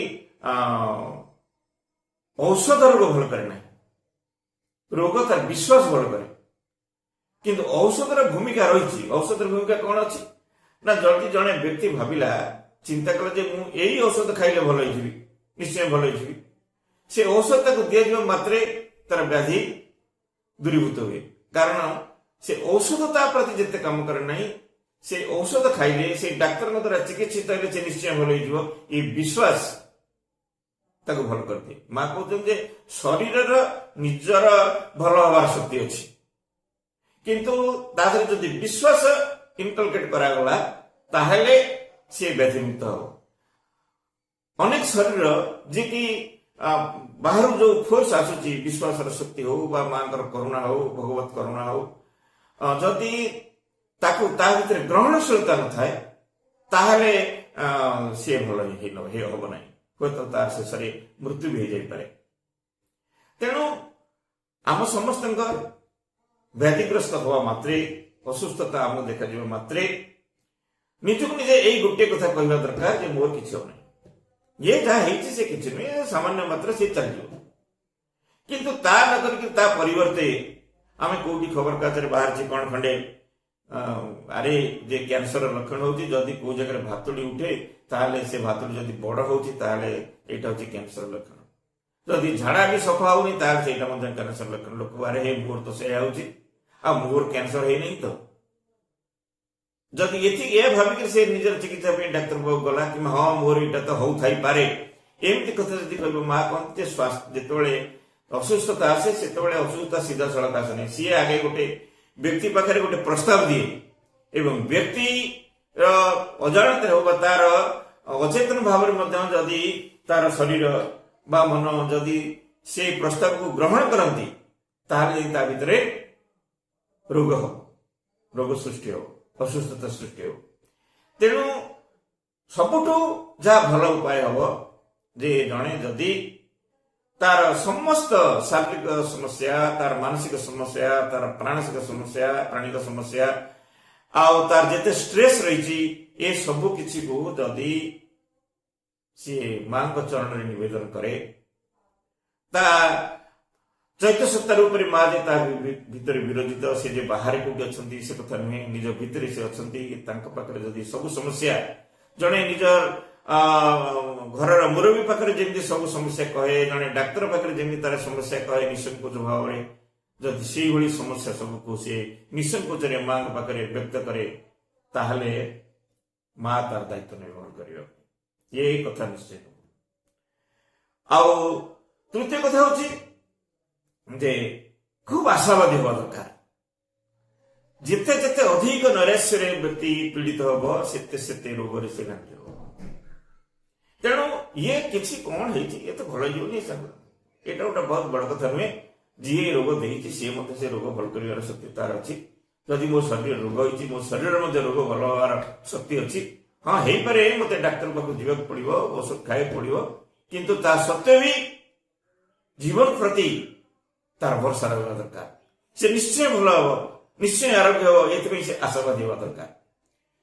ଗୋଟେ ଲୋକର ଜୋତା ନଥିଲା, ସେ ଭାରି ଦୁଃଖିତ ଥିଲା ଯେ ମୋର ଗୋଟେ ଜୋତା ନାହିଁ, କି ମୁଁ ଗୋଟେ ଯାଇପାରୁନି, ଗୋଟେ ସୁନ୍ଦର ସୁନ୍ଦର ଜୋତା ସବୁ ଲୋକ ମାରୁଛନ୍ତି, ସେଥିପାଇଁ ତାର ଭାରି ଦୁଃଖ ଥିଲା। ସେ କିନ୍ତୁ ଦିନେ ରାସ୍ତାରେ ଦେଖିଲା ଯେ ଗୋଟିଏ ଲେଙ୍ଗଡା ଲୋକଟେ ଅଛି, ତାର ଗୋଟିଏ ଗୋଡ ଅଛି ଆଉ ଗୋଟିଏ ଗୋଡ ନାହିଁ, କିନ୍ତୁ ସେ ବହୁତ ଖୁସିରେ ଅଛି। ସେ ଆସିଲା ବେଳେ ଆଶାବାଣୀ ଧରିକି ଆସୁଛି, ଗୀତ ବୋଲୁଛି। ହଠାତ୍ ତା ମନରେ ପରିବର୍ତ୍ତନ ଆସିଲା, ଆରେ ମୋର ତ ଜୋତା ପିନ୍ଧିବାକୁ ଗୋଡ ଅଛି, କିନ୍ତୁ ସେ ଲୋକଟାରେ ତ ଜୋତା ପିନ୍ଧିବାକୁ ଗୋଡ ବି ନାହିଁ। ସିଏ ଯଦି ଏତେ ଖୁସିରେ ରହୁଛି, ଆନନ୍ଦରେ ରହୁଛି, ତାହେଲେ ମୁଁ କାହିଁକି ଖୁସିରେ ଆନନ୍ଦରେ ନ ରହିବି? ମୁଁ କାହିଁକି ଏତେ ଦୁଃଖରେ ରହିବି? ଆଉ ଗୋଟେ ସବୁଠୁ ଭଲ ଉପାୟ ସେ ହଉଛି ଏକ ଲାଫିଂ ଥେରାପି। ଗୋଟେ ହସ ମାଧ୍ୟମରେ, ଆନନ୍ଦ ମାଧ୍ୟମରେ ଜଣେ ନିଜକୁ ରୋଗମୁକ୍ତ କରିପାରିବ, ଜଣେ ନିଜକୁ ସୁସ୍ଥ ସବଳ ରଖିପାରିବ। ଏକଥା ସତ କଥା। ଆମେରିକାରେ ଜଣେ ବ୍ୟକ୍ତି ଥିଲେ, ସେ ବ୍ୟକ୍ତି ଗୋଟେ ଖୁବ ଦୁରାରୋଗ୍ୟ ଅସୁସ୍ଥତାରେ ପୀଡ଼ିତ ହେଲେ ଏବଂ ଡାକ୍ତର କହିଲା ଆଉ କିଛି କରିହେବନି, ଆପଣ ଫେରିଯାଆନ୍ତୁ। ଏବଂ ସେ ଆସିଲେ କହିଲେ ମୁଁ ଯେତିକି ଦିନ ବଞ୍ଚିବି ଅନ୍ତତଃ ସେତିକି ଦିନ ମୁଁ ଟିକେ ହସଖୁସିରେ ବଞ୍ଚିବି, କାରଣ କେତେବେଳେ ତ ଜୀବନ ଚାଲିଯିବ ବୋଲି ଡାକ୍ତର କହିଛନ୍ତି। ତାପରେ ସେ ସବୁ ବଜାରରୁ ଯେତେ ଯେତେ ସବୁ ହାସ୍ୟ ରସାତ୍ମକ ସିଡି ସବୁ କିଣି ଆଣିଲେ ଏବଂ ସେ ତାକୁ ପୁରେଇକି ସିଡି ପୁରେଇକି ସେ ତାଙ୍କର ଟିଭିରେ ତାକୁ ସବୁ ଦେଖିଲେ। ଆଉ ଏମିତି ଅନେକ ଦିନ ଚାଲିଗଲା, ହସି ହସି ସେ ବେଦମ ହୁଅନ୍ତି, ପାଖରେ ତ କେହି ନଥାନ୍ତି ଆଉ ସେ କଥା ଏନ୍ଜୟ କରିବା ପାଇଁ। ଏବଂ କିଛି ଦିନ ଏମିତି ଦେଖିବା ପରେ ଦିନେ ସେ ଆବିଷ୍କାର କଲେ ଯେ ପ୍ରକୃତରେ ତାଙ୍କର ସେ ରୋଗ ନାହିଁ କି ସେ ରୋଗର ଲକ୍ଷଣ ବି ନାହିଁ, ସେ ସବୁ ଅପସାର ହେଇଛି। ଏ ମା କହିଛନ୍ତି ସବୁବେଳେ ହସ, କାରଣ ଆମ ଭିତରେ ଯିଏ ଅଛନ୍ତି ସିଏ ହଉଛନ୍ତି ପ୍ରକୃତରେ ଏକ ହାସ୍ୟର ସମୟ ପୁରୁଷ। ସେ କେବେ କାନ୍ଦନ୍ତି ନାହିଁ, ଦୁଃଖ କରନ୍ତି ନାହିଁ। ଆମେ କାହିଁକି ଛୋଟ ଛୋଟ କଥାରେ ହଉ ବା ବଡ ବଡ ସମସ୍ୟାରେ ବି ହଉ, କାହିଁକିନା ସମସ୍ୟାର ସମାଧାନ ତ ଆମେ ତାଙ୍କୁ ଭିତରେ ଧରିକି ରଖିଛେ। ତେଣୁ ତାଙ୍କର ଉପରେ ନିର୍ଭର କଲେ ହିଁ, ଆପଣ ଜାଣିଛନ୍ତି ନା ଯେ ଯୋଉ ବହିଟା ଲେଖିଛନ୍ତି ଶ୍ରୀ ଅରବିନ୍ଦ ଜଣେ ଭଦ୍ରଲୋକ, ଆଉ ଶ୍ରୀ ଅରବିନ୍ଦ ନିଜେ କେତେ ହାସ୍ୟରସ କରନ୍ତି। ତାଙ୍କର ଯୋଉମାନେ ସେ ସାହଚର୍ଯ୍ୟ ଥିଲେ, ତାଙ୍କର ପାଉଥିଲେ, ତାଙ୍କର ଶିଷ୍ୟମାନେ ସାଧକ ମାନେ, ସେମାନଙ୍କ ସହିତ ସେ କେଡ଼େ ମନ ଖୋଲା ହାସ୍ୟରସ କରୁଥିଲେ। ଆଉ ଆମର ପ୍ରଭୁ ଯଦି ଏତେ ହାସ୍ୟରସିକ, ଆମେ ନିଜେ କାହିଁକି ତାହା ହେବା? ତେଣୁ ଏ ହସ ଥେରାପି ଆମ ପାଇଁ ବହୁତ ବହୁତ ଉପକାରୀ ହବ। ଆଉ ଶେଷରେ ସବୁ କିଛି କରିବା ପାଇଁ ଆମେ ଉର୍ଦ୍ଧ୍ୱ ଶକ୍ତି ପାଖରେ सी जमती आम शरीर भितर पसंदी मन प्राण को अख्तियार करती सी जमती आम भितर कार्य करती ताकू आम जदि तांकरी पाखरे छाड़ीदवा ताहले आम भितर गोटे ग्रहणशीलता बढ़िबो आम शरीर क्षेत्र में प्राण क्षेत्र में मन क्षेत्र में ग्रहणशीलता जिते अधिक रु अधिक हम से भगवती शक्ति आम भीतर से प्रवेश करेंगे एवं आम भीतर थी त्रुटि विच्युति को सब शरीर जदि तार न हुए तो आप देखिए आम भीतर एते जंत्राणी सामान अच्छा जमी गोटे छोटिया जंत्र धरतु गोटे रिस्ट वाच भितर जो ता भीतर चलुची से रिस्ट वाच भीतर जदि गोटे छोटिया बाली कणाटे पशे ताले से जमती आउ कार्य करेना सेमती आमर इति सूक्ष्म आमर ए शरीर भितर सत्ता मान अच्छा से भीतर जदि सामान्य टिके संदेह सामान्य टिके निराशा यही किसी प्रतिबंधक आसे ता भीतर पहुंच जाए ताले संगे संगे असमंजसता सृष्टि हो एवं हमको आम व्याधि रोग ग्रस्त हुआ तेणु भाई भौणी माने खूब समय अल्प समय भीतर एक कथा कहबे हम ये ही आम सार वस्तु आपण पाखे मोर ये क्षुद्र वक्तव्य धन्यवाद नमस्ते। नमामि श्रीमती मीरा अरविंदो मेडिकल एसोसिएशन आनुकूल्य आयोजित होता यह कार्यक्रम रे आमे सुस्थता और माँ नाम जप यही प्रसंग रे आलोचना करिबा। प्रथमे आमको बुझिबाकु हेबो सुस्थतार अर्थ कौन एवं ए सुस्थतार आवश्यकता आमको कौन पाई अछि। सुस्थतार अर्थ होछि एक अविचल स्थिति शांत भाव स्थिरावस्था स्थिरता थिबो शांत भाव थिबो अविचल एक स्थिति थिबो उत्साह थिबो आग्रह थिबो यही सबु कथा को लेकरी आमे सुस्थता कथा कही थाउ। जेतेबेले कोनोसी व्यक्ति असुस्थ हुए सेतेबेले ता भितर यही सबु गुणगुड़िक देखा मिले नाही। द्वितीय कथा है सुस्थता आमको कहीं आवश्यक नहीं जो पृष्ठभूमि आम अच्छु श्री अरविंद योग मार्गर आम अनुसरण करुछु बोली हुए तो निजे निज को विश्वास करुछु। सही योगर लक्ष्य होछि मन प्राण और शरीर रूपांतर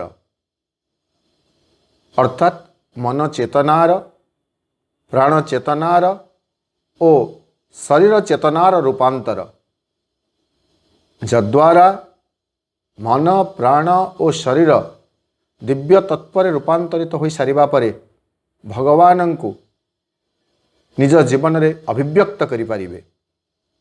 बाबाजी महाराज जमती आमको शिखई जे जीवन लक्ष्य होछि रूपांतरित मन प्राण शरीर रे भगवत प्राप्ति। जेमिति श्री अरविंद योग को पूर्णांग योग कहा जाउछि माँ श्री अरविंदर शिक्षा दर्शन को पूर्णांग शिक्षा बोली कहा जाउछि ठीक सेमिति आम जो स्वास्थ्य एवं सुस्थता कथा चिंता करुछु सेतेबेले यहा को मध्य पूर्णांग स्वास्थ्य बोली कहा जाए इंटीग्रल हेल्थ। पूर्णांग स्वास्थ्यर अर्थ होछि आमर एक मानसिक स्वास्थ्य रही प्राणिक स्वास्थ्य रही शारीरिक स्वास्थ्य रही। मानसिक स्वास्थ्य कहले आम बुझिबा जे मन जो मन सर्वोच्च ज्ञान को अभिकृत ज्ञान को प्रज्ञादीप्त ज्ञान को प्रकाशित करि पारिबा और धारण करि पारिबा और प्रकाशित करि पारिबार सामर्थ्य वहन करे सेही मन वर्तमान तार चंचल स्वभाव जोगु बहुमुखिता जोगु बहुआड़े विक्षिप्त हो जाइतिबा जोगु सुस्थ नुह बोली आमे कहि पारिबे एवं तार स्वास्थ्य भग्न होइछि। ठीक सेमिति प्राण जो प्राण शक्ति प्रदायिनी जो प्राण आम जीवन भितर एक उत्साह एवं प्रेरणा जोगाई दिए शक्ति प्रदान करे कर्तव्य संपादन पाई सही प्राण तार जो रही भौतिक कामना वासना को चरितार्थ करने एक उद्दामता ता भितर रही एक शांत अवस्था प्राण रे आसी नाही वर्तमान पर्यंत। तेणु आमे कहि परिबे प्राणर स्वास्थ्य वर्तमान मन मनुष्यर जीवन भितर प्राणर स्वास्थ्य वर्तमान गोटे ठेक नाही एवं यहाँ को मध्य सुस्थ रखिबार अछि। एवं सर्वोपरि जेतेबेले भी स्वास्थ्य एवं सुस्थतार कथा हुए आमे ताकू तार आउट माने जो बाह्यिक जो परिभाषा रही से परिभाषा नहीं आमे केवल शरीर पुष्टिवर्धन को शरीर पुष्टि साधन को स्वास्थ्य बोली कही थाउ एवं शरीर सुस्थता को ही आमे प्रकृत रे सुस्थता बोली कही थाउ। यहाँ को यथेष्ट प्राधान्य मध्य दिया जाइछि। आमे देखिबे जे हमर जो पारंपरिक शास्त्र रही एवं निर्दिष्ट शास्त्रटी को जदि आमे एठारे प्रकाश करिवे से पंक्तिटी सहित आमे समस्ते परिचित हुए तो आमे सेटा कोठू उद्धृत होइतिला जानि नाहु मु भी जानि नथिले किंतु आज खोजिकृता को पाइछि। सेही आप्तवाक्यटी होछि शरीर माध्यम खलुधर्म साधनम। एई कथाटी को आमे समस्ते कहिताउ जेकोसी समय रे जेकोसी जगह रे स्वास्थ्य को नहीं करी शरीर को नहीं करी आलोचना हुए सेतेबेले कहा जाए शरीर माध्यम खलुधर्म साधनम अर्थात साधन निमित्त सर्वप्रथमे स्वास्थ्य क्यों ही शरीर को ही प्राधान्य देवार आवश्यकता रही ताहा सर्वप्रथम आद्यम। वर्तमान प्रसंगटी आम जानवे जदिओ आलोचना प्रासंगिक हो न पारे तथापि आम धारणा को स्पष्ट करने कहूँ। आम समस्ते जानू महाकवि कालिदासंकर गोटे ग्रंथ रही काव्य महाकाव्य कुमार संभवम पंचम सर्ग 33 नंबर श्लोकर यह हूँ एक अंश श्लोकांश। शरीर माध्यम खलुधर्म साधनम अर्थात आमको शरीर को ही प्रथमे सुस्थ शरीर चर्चा प्रथमे करने को हेब शरीर को सुस्थ रखा को हेब। अनेक समय रे शरीर सुस्थता मानसिक प्राणिक सुस्थता प्रदान करि थाए एवं तार विपरीत मध्य होई थाए। जदि मन सुस्थ न थाए प्राण सुस्थ न थाए ताहले शरीर मध्य असुस्थ होई पड़े। तेणु ये जो परस्पर समस्त सहित छंदाछंदी होकर रही से दृष्टिकोण आम विचार कर देखा जे आमको ये तीनोटी जाक सत्तारे मनरे प्राणरे शरीर रे सुस्थता हासिल करने सुस्थ रही कौन करिवार आवश्यकता रही। प्रथमे आमे शरीर कथा को आसबे जे आमे सुस्थता कहले एवं असुस्थता कहले साधारणतः सही कथा को बुझू जेतेबेले शरीर कौन एक व्याधि रे पीड़ित हुए रोगाक्रांत हुए सेतेबेले आमे को शरीर असुस्थ हो गला एवं शरीर असुस्थतार आमे बाह्य कारण सबू केवल खोजी थाउ किंतु बाह्य कारण अपेक्षा एक आंतर कारण जे ही प्रकृत रे एथिपाई बहुमात्रा रे दायी से कथाटी भी आमको बुझा को हेब। Collected works of the mother बा मातृ रचनावली वॉल्यूम 3 तृतीय खंडरे मां को प्रश्न करा जाइछि। मां को प्रश्न करा जाउछि शारीरिक रोग कहिले प्रकृत रे क्यों सब को बुझाइब बाहर प्रतिकूल शक्ति मानकर आक्रमण द्वारा कौन यह जात होता है कि अर्थात आमे जो रोग व्याधि आदि रे पीड़ित होचु प्रकृत रे तार अर्थ कण एवं ताहा बाहर कौन सी प्रतिकूल शक्ति रा प्रवेश जोगु आमे रोगाक्रांत होई थाउ कि माँ तार उत्तर रे अत्यंत स्पष्ट भाव में कहउचंती जे एही विषय रे हमको दुईटी कथा विचार करिवार अछि। गोटे कथा हैला जे एपरि किछि वस्तु रही जहाँ बाहर तुम भीतर को आसे एवं आहरी अनेक वस्तु रही जहाँकि तुमर अंतर्गत परिवेश रु जन्म लाभ करि थाए एवं बाहर कौन सी शक्ति बा कौन सी वस्तु आसी प्रवेश करी आमको व्याधिग्रस्त करिवार संभावना जेते माने कम अच्छी भितर जदि आमर अंतर्गत जो रही शक्ति अंतर्गत परिवेश जदि सेमिति किछि विकृति सृष्टि हुए ताहले आम रोगाक्रांत होबार संभावना बेसी रही। कारण बाहर जितेबाला कौन गोटे प्रतिकूल वस्तुर प्रवेश होछि आम भीतर को जदि आमे आमर अंतर्चेतना से सब प्रतिकूल शक्ति को ग्रहण न करुछु ताहले से माने आमर विशेष किसी क्षति करि परिबे नाही। किंतु तांक प्रति कोनोसी ना कोनोसी कारणवशत आमर जदि एक उन्मीलन भाव थाए उन्मीलन भाव नथिले भी ए जगार माँ जो कथा कहते आम देखिए जे जदि तांक भितर आमर सामान्यतम भय रही जाई थाए ताहले से माने हमको अति सहज आक्रांत कर दियंती एवं आमर से जो अंतर जो परिवेशटी रही अंतर्गत परिवेशटी भितर जदि कौन प्रकार संगतिर अभाव रहिला ताहले से माने से बाह्य वस्तुगुड़िक जो मैंने आसी था प्रतिकूल वस्तुगुड़िक से माने चट करी शरीर को व्याधिग्रस्त कर दियंती रोगाक्रांत कर दियंती। तेणु रोग बा व्याधि आ गोटे समय जो पचरा गला जे रोगवाही अणु मान द्वारा आमको असुस्थता भोग करने को पड़े ना कि माँ को पचरा जाऊँगी माइक्रोवेस बोली इंग्लीश कह जाऊँगी माँ प्रकृति रोग और व्याधि तो आम जीवाणु मान द्वारा भूताणु मान द्वारा तांकर द्वारा संक्रमण जोगु तांकर प्रवेश जोगु अनुप्रवेश जोगु आम शरीर भीतर को तांकर अनुप्रवेश जोगु आम शरीर रोग व्याधि भोगी था जमी आम धरतु ये कोरोना व्याधि बोली कहूँ कौन बाहर गोटे भूताणुर प्रवेश होची आम शरीर भीतर को एवं आम शरीर भितर जो प्रतिरोधकारी शक्ति रही तार सम्मुखीन से माने अपेक्षाकृत दुर्बल हो पड़ी। तेणु आमको कोरोना भूताणु आम भीतर को प्रवेश करी आमको व्याधिग्रस्त कर दउछि। तेणु बाहर जो भूताणुटी आसुची ताकू प्रतिरोध करि परिवार क्षमता यदि आम भितर ताठू अधिक हो पारे ताहले से आमर किछि भी क्षति करि परिबा नाही।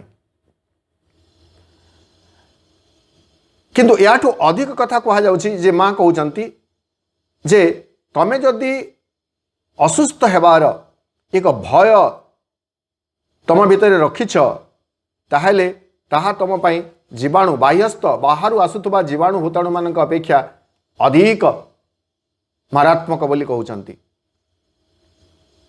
माँ ए प्रश्नर माने उत्तर कहउचंती जे व्याधिग्रस्त केमिति हुआ नहीं संशय जदि भितर संशय रही तमसा छन्नता गोटे प्रकार डार्कनेस आमर चेतनार गोटे अंधकार एक अवस्था रही विश्वासर अभाव जे मो भितर रोग प्रतिरोधक शक्ति अच्छी एटा मु बाह्य दृष्टिकोण कहूँ तापर आम देखिए जे सबुठू मौषधि मो पाखे जोटा अच्छी से मौषधि हूँ माँकर उपस्थिति एक आध्यात्मिक शक्तिर उपस्थिति जेकोसी औषध जेकोसी बाह्य उपचार अपेक्षा ताहा जे आमको अधिक सुस्थता प्रदान करि अधिक सुस्थ कर दे पारिबो ताकू माँ को जदि विश्वास अभाव जदि आम भीतर विश्वास अभाव अच्छी विश्वास कम एवं अविश्वास बेसी आमको जो सतर्कता कथा कह जाउछि प्रकृत में सतर्कतार पश्चात गोटे भय भी रही जाउछि भययुक्त सतर्कता जितेबाला भयमुक्त सतर्कता आम अवलंबन करेंगे से व्याधि आमर किसी करें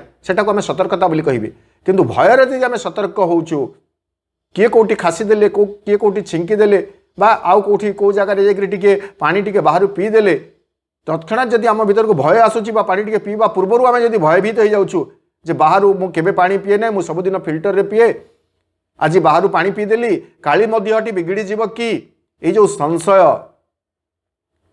विश्वास जो अभाव संशय अवस्था यह व्याधिग्रस्त करदेवार यथेष्ट संभावना रही आहरी मध्य स्वार्थपर मनोभाव यही सब जेते दिन पर्यंत तुम भितर जड़ित हो रही यही गुड़ाक ही कौन करती तुमको तुम भितर एक आलोक एवं दिव्य शक्ति भंडार ठार विच्छिन्न कर रखती एवं ताहला से रोग प्रतिरोधक शक्ति भली आमे कहिबे जे रोग प्रतिरोधक शक्ति बायोलॉजिकल टर्म में जहाँ कह जाऊना कहीं आध्यात्मिक दृष्टि विचार कले आमे देखिबे जे आम भितर एक दिव्य आलोक एवं एक दिव्य शक्तिर भंडार रही जहाँ को आम आध्यात्मिक शक्ति बोली कहि परिबे किंतु जेतेबेले आम भितर संशय रहुछि भय रहुछि द्विधा रहुछि ईर्षा रहुछि घृणा रहुछि सेतेबेले आमर से अमूल्य संपद से दिव्यालोक एवं दिव्य शक्ति तार मात्रा ह्रास पाए एवं आमे बहु मात्रा रे असुस्थता अनुभव करूँ काया मनो वाक्य आम मनरे आमर शरीर रे आमर कथबार्ता आमर प्राण रे आमे असुस्थता अनुभव करूँ। तेणु सकल भयरू आमको मुक्त होगा पड़ो। व्याधिग्रस्त होगापी बा व्याधि को कौन प्रकार रोग व्याधि शारीरिक असुस्थता हो मानसिक असुस्थता हो प्राणिक असुस्थता हो कौन सी कथापी आमको आतंकित होगा पड़ आतंकित होगा नहीं आतंकित होगा दरकार नहीं। एकमात्र आम पाखे जो अमोघ अस्त्र रही औषध रही सकल प्रकार व्याधि सकल प्रकार असुस्थतार मुक्त होई एक सुस्थ जीवन यापन करवा ताहा होछि मांकर नाम जप। एक आध्यात्मिक शक्तिर अवतरण आम चेतना भितर को एक आध्यात्मिक शक्तिर अवतरण घटे पारे। यही प्रसंगटी को भी माँ चतुर्थ मातृरचनावली जो चतुर्थ खंड रही मातृरचनावली चतुर्थ खंड में माँ यहाँ विशद भाव में व्याख्या करुँच। माँ व्याख्या करी कहउछंती जे प्रकृति में तुम यदि कौशलटी को शिखी जापर तुम भितर एक उच्चतर आध्यात्मिक शक्ति को तुम्हें जदि अवतरण कर आनीपारी कौशलटी शिखी जापर ताहले तमें यथेष्ट किछि अग्रगति करिपारिब एवं जेकोसी असुस्थतार तुम निजक मुक्त रखिपार। माँ को प्रश्न पचरा जाइथिला शरीर ग्रहणशीलता को बढ़ाइबार उपाय कौन। आमे जो शरीरटी जनरली शरीरटी असुस्थ होछि मूलतः एवं शरीर असुस्थताटी को आमे साधारणतः हठात कर जानी थाउ। तेणु शरीर ग्रहणशीलता एक उच्चतर शक्ति प्रति शरीर ग्रहणशीलता को बढ़ाइबार उपाय कौन बोली माँ जड़े पचारुछंती। माँ कहते जे शरीर केउं अंश रे असुस्थता रही से कथाटी ताहारी ऊपर निर्भर करिवो। जो जगार असुस्थता रही से जगार तुमको एकाग्र होगा पड़ो एवं ठीक से ही क्षेत्र में तुमको से उच्चतर शक्ति को आह्वान करने को पड़ो आध्यात्मिक शक्ति को आह्वान करने को पड़ो। एवं एक व्यापक पृष्ठा पर पृष्ठा यहाँ को आलोचना कर सारापर माँ कहते जे मुझे तुमको कहूँ हाराहारी 5-6 पृष्ठा सबूत को आम आलोचना करवा नहीं उपसंहार भली माँ कहते एक आध्यात्मिक शक्ति रही जो आध्यात्मिक शक्ति तुमको सब प्रकार रोग व्याधि मुक्त कर दे पारिबो। ताको माँ कहते आध्यात्मिक शक्ति उपर सामर्थ्य हासिल करि पारिले और ताहाकु कार्य रे लगाई देवार बाटटी को जानी पारिले एपरि कोनोसी रोग नाही जाहाकु कि भल करी नहेबो बोली मु जेतेबेले कहूची सेतेबेले पवन को फोपाड़ी देला बेली मु आदौ कोनोसी कथा कहू नाही।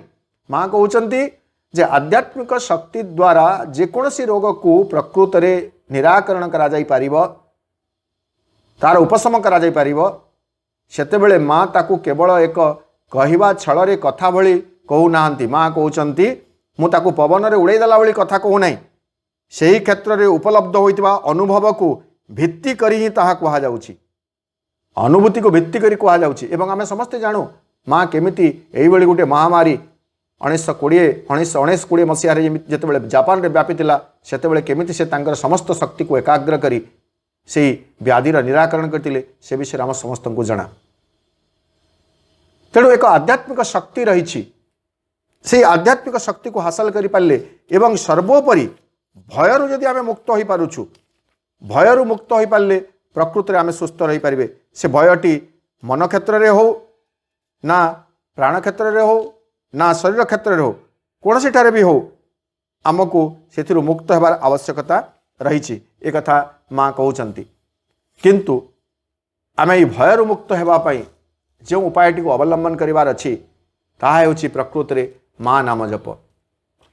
शरीर सुस्थ रहिबो एवं जप जप जे प्रकृत रे आमको सुस्थ रखिपार एक कथा कहा जाउछि। आमे समस्ते रूपांतर जोगरे नाम जपर कथा बाबाजी महाराज जोटा लिखिंट आमे समस्ते से कथा जानू। सेठारे माँकर गोटे बाणी को कोट करके बाबाजी महाराज कहते ओनली जप has a direct action on the body. शरीर रे जदि सीधा सड़क प्रत्यक्ष क्रिया जदि किछि करि पारे ताहले ताहा जप द्वारा ही प्रकृत रे संभव हो पारिबो। एवं सही जप कौनसी क्लिष्ट मंत्र र जप कथा नुह आमको बाबाजी महाराज शिखे देइछंती माँ नाम जप। माँ नाम जप द्वारा कौन हुए ये रोग व्याधि कथा आम जिते कहूँ सेतबेले सही रूपांतर जोगरे माँ नाम जप यही ग्रंथटी कहुच्छी बाबाजी महाराज कहते कौन सी साधक को शारीरिक रोगर भय मृत्युर भय तथा अन्यान्य भय आक्रमण करी अस्तव्यस्त करी पकाए। जितेबाला जड़े साधना करुच्ची आम साधारण व्यक्ति जी साधना भी करूना आम कहे सब बेले आम आतंकित हो रहीचु जे काले कौन सी व्याधि बा रोग मते आक्रमण करिछि कि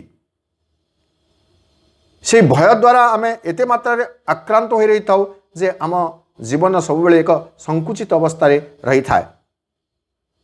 सही समय बाबाजी महाराज कहते किंतु साधक यह सब आक्रमण संबंधी सचेत रही जदि निरंतर माँ यही नाम जप करती एवं जप सहित धारणा करती जे मु तुम चरण रे यही सब रिपु को समर्पण करुछि ताहेले से सबुजाक भय व्यस्तता विचलित अवस्था से सबु प्रकृति रे कुआड़े उभई जाई पारिबो।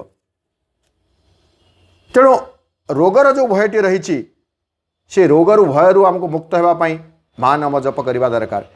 मानसिक सुस्थता मानसिक सुस्थता आगु मुझे कही जे मन होची प्रकृति रे एक जंत्र जो जंत्र से जदि तार यथार्थ स्थिति को आसीपे तार जो यथार्थ सामर्थ्य को से हासिल करें ताहले से परफेक्ट नॉलेज जहाँ को आम कहूँ पूर्णांग ज्ञान परिपूर्ण ज्ञान जोटा से परिपूर्ण ज्ञान को ता भीतर से प्रतिष्ठित कर दे पारिबो।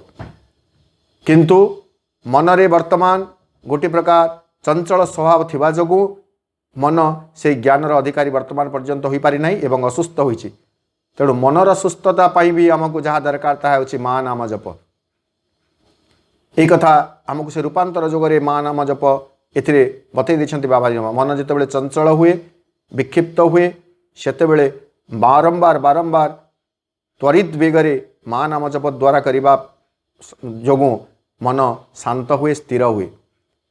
ठीक से भाई प्राण जेतेबेले केवल स्थूल भौतिक कामना वासना को चरितार्थ करने पूरण करने व्यग्र होता है एवं उत्तेजित हो रही है से ही प्राण को शांत करी तार शक्ति को यथार्थ कार्यपाई विनियोग करने आमको प्राण को शांत करने को हेबो, प्राण को सुस्थ करने को हेबो।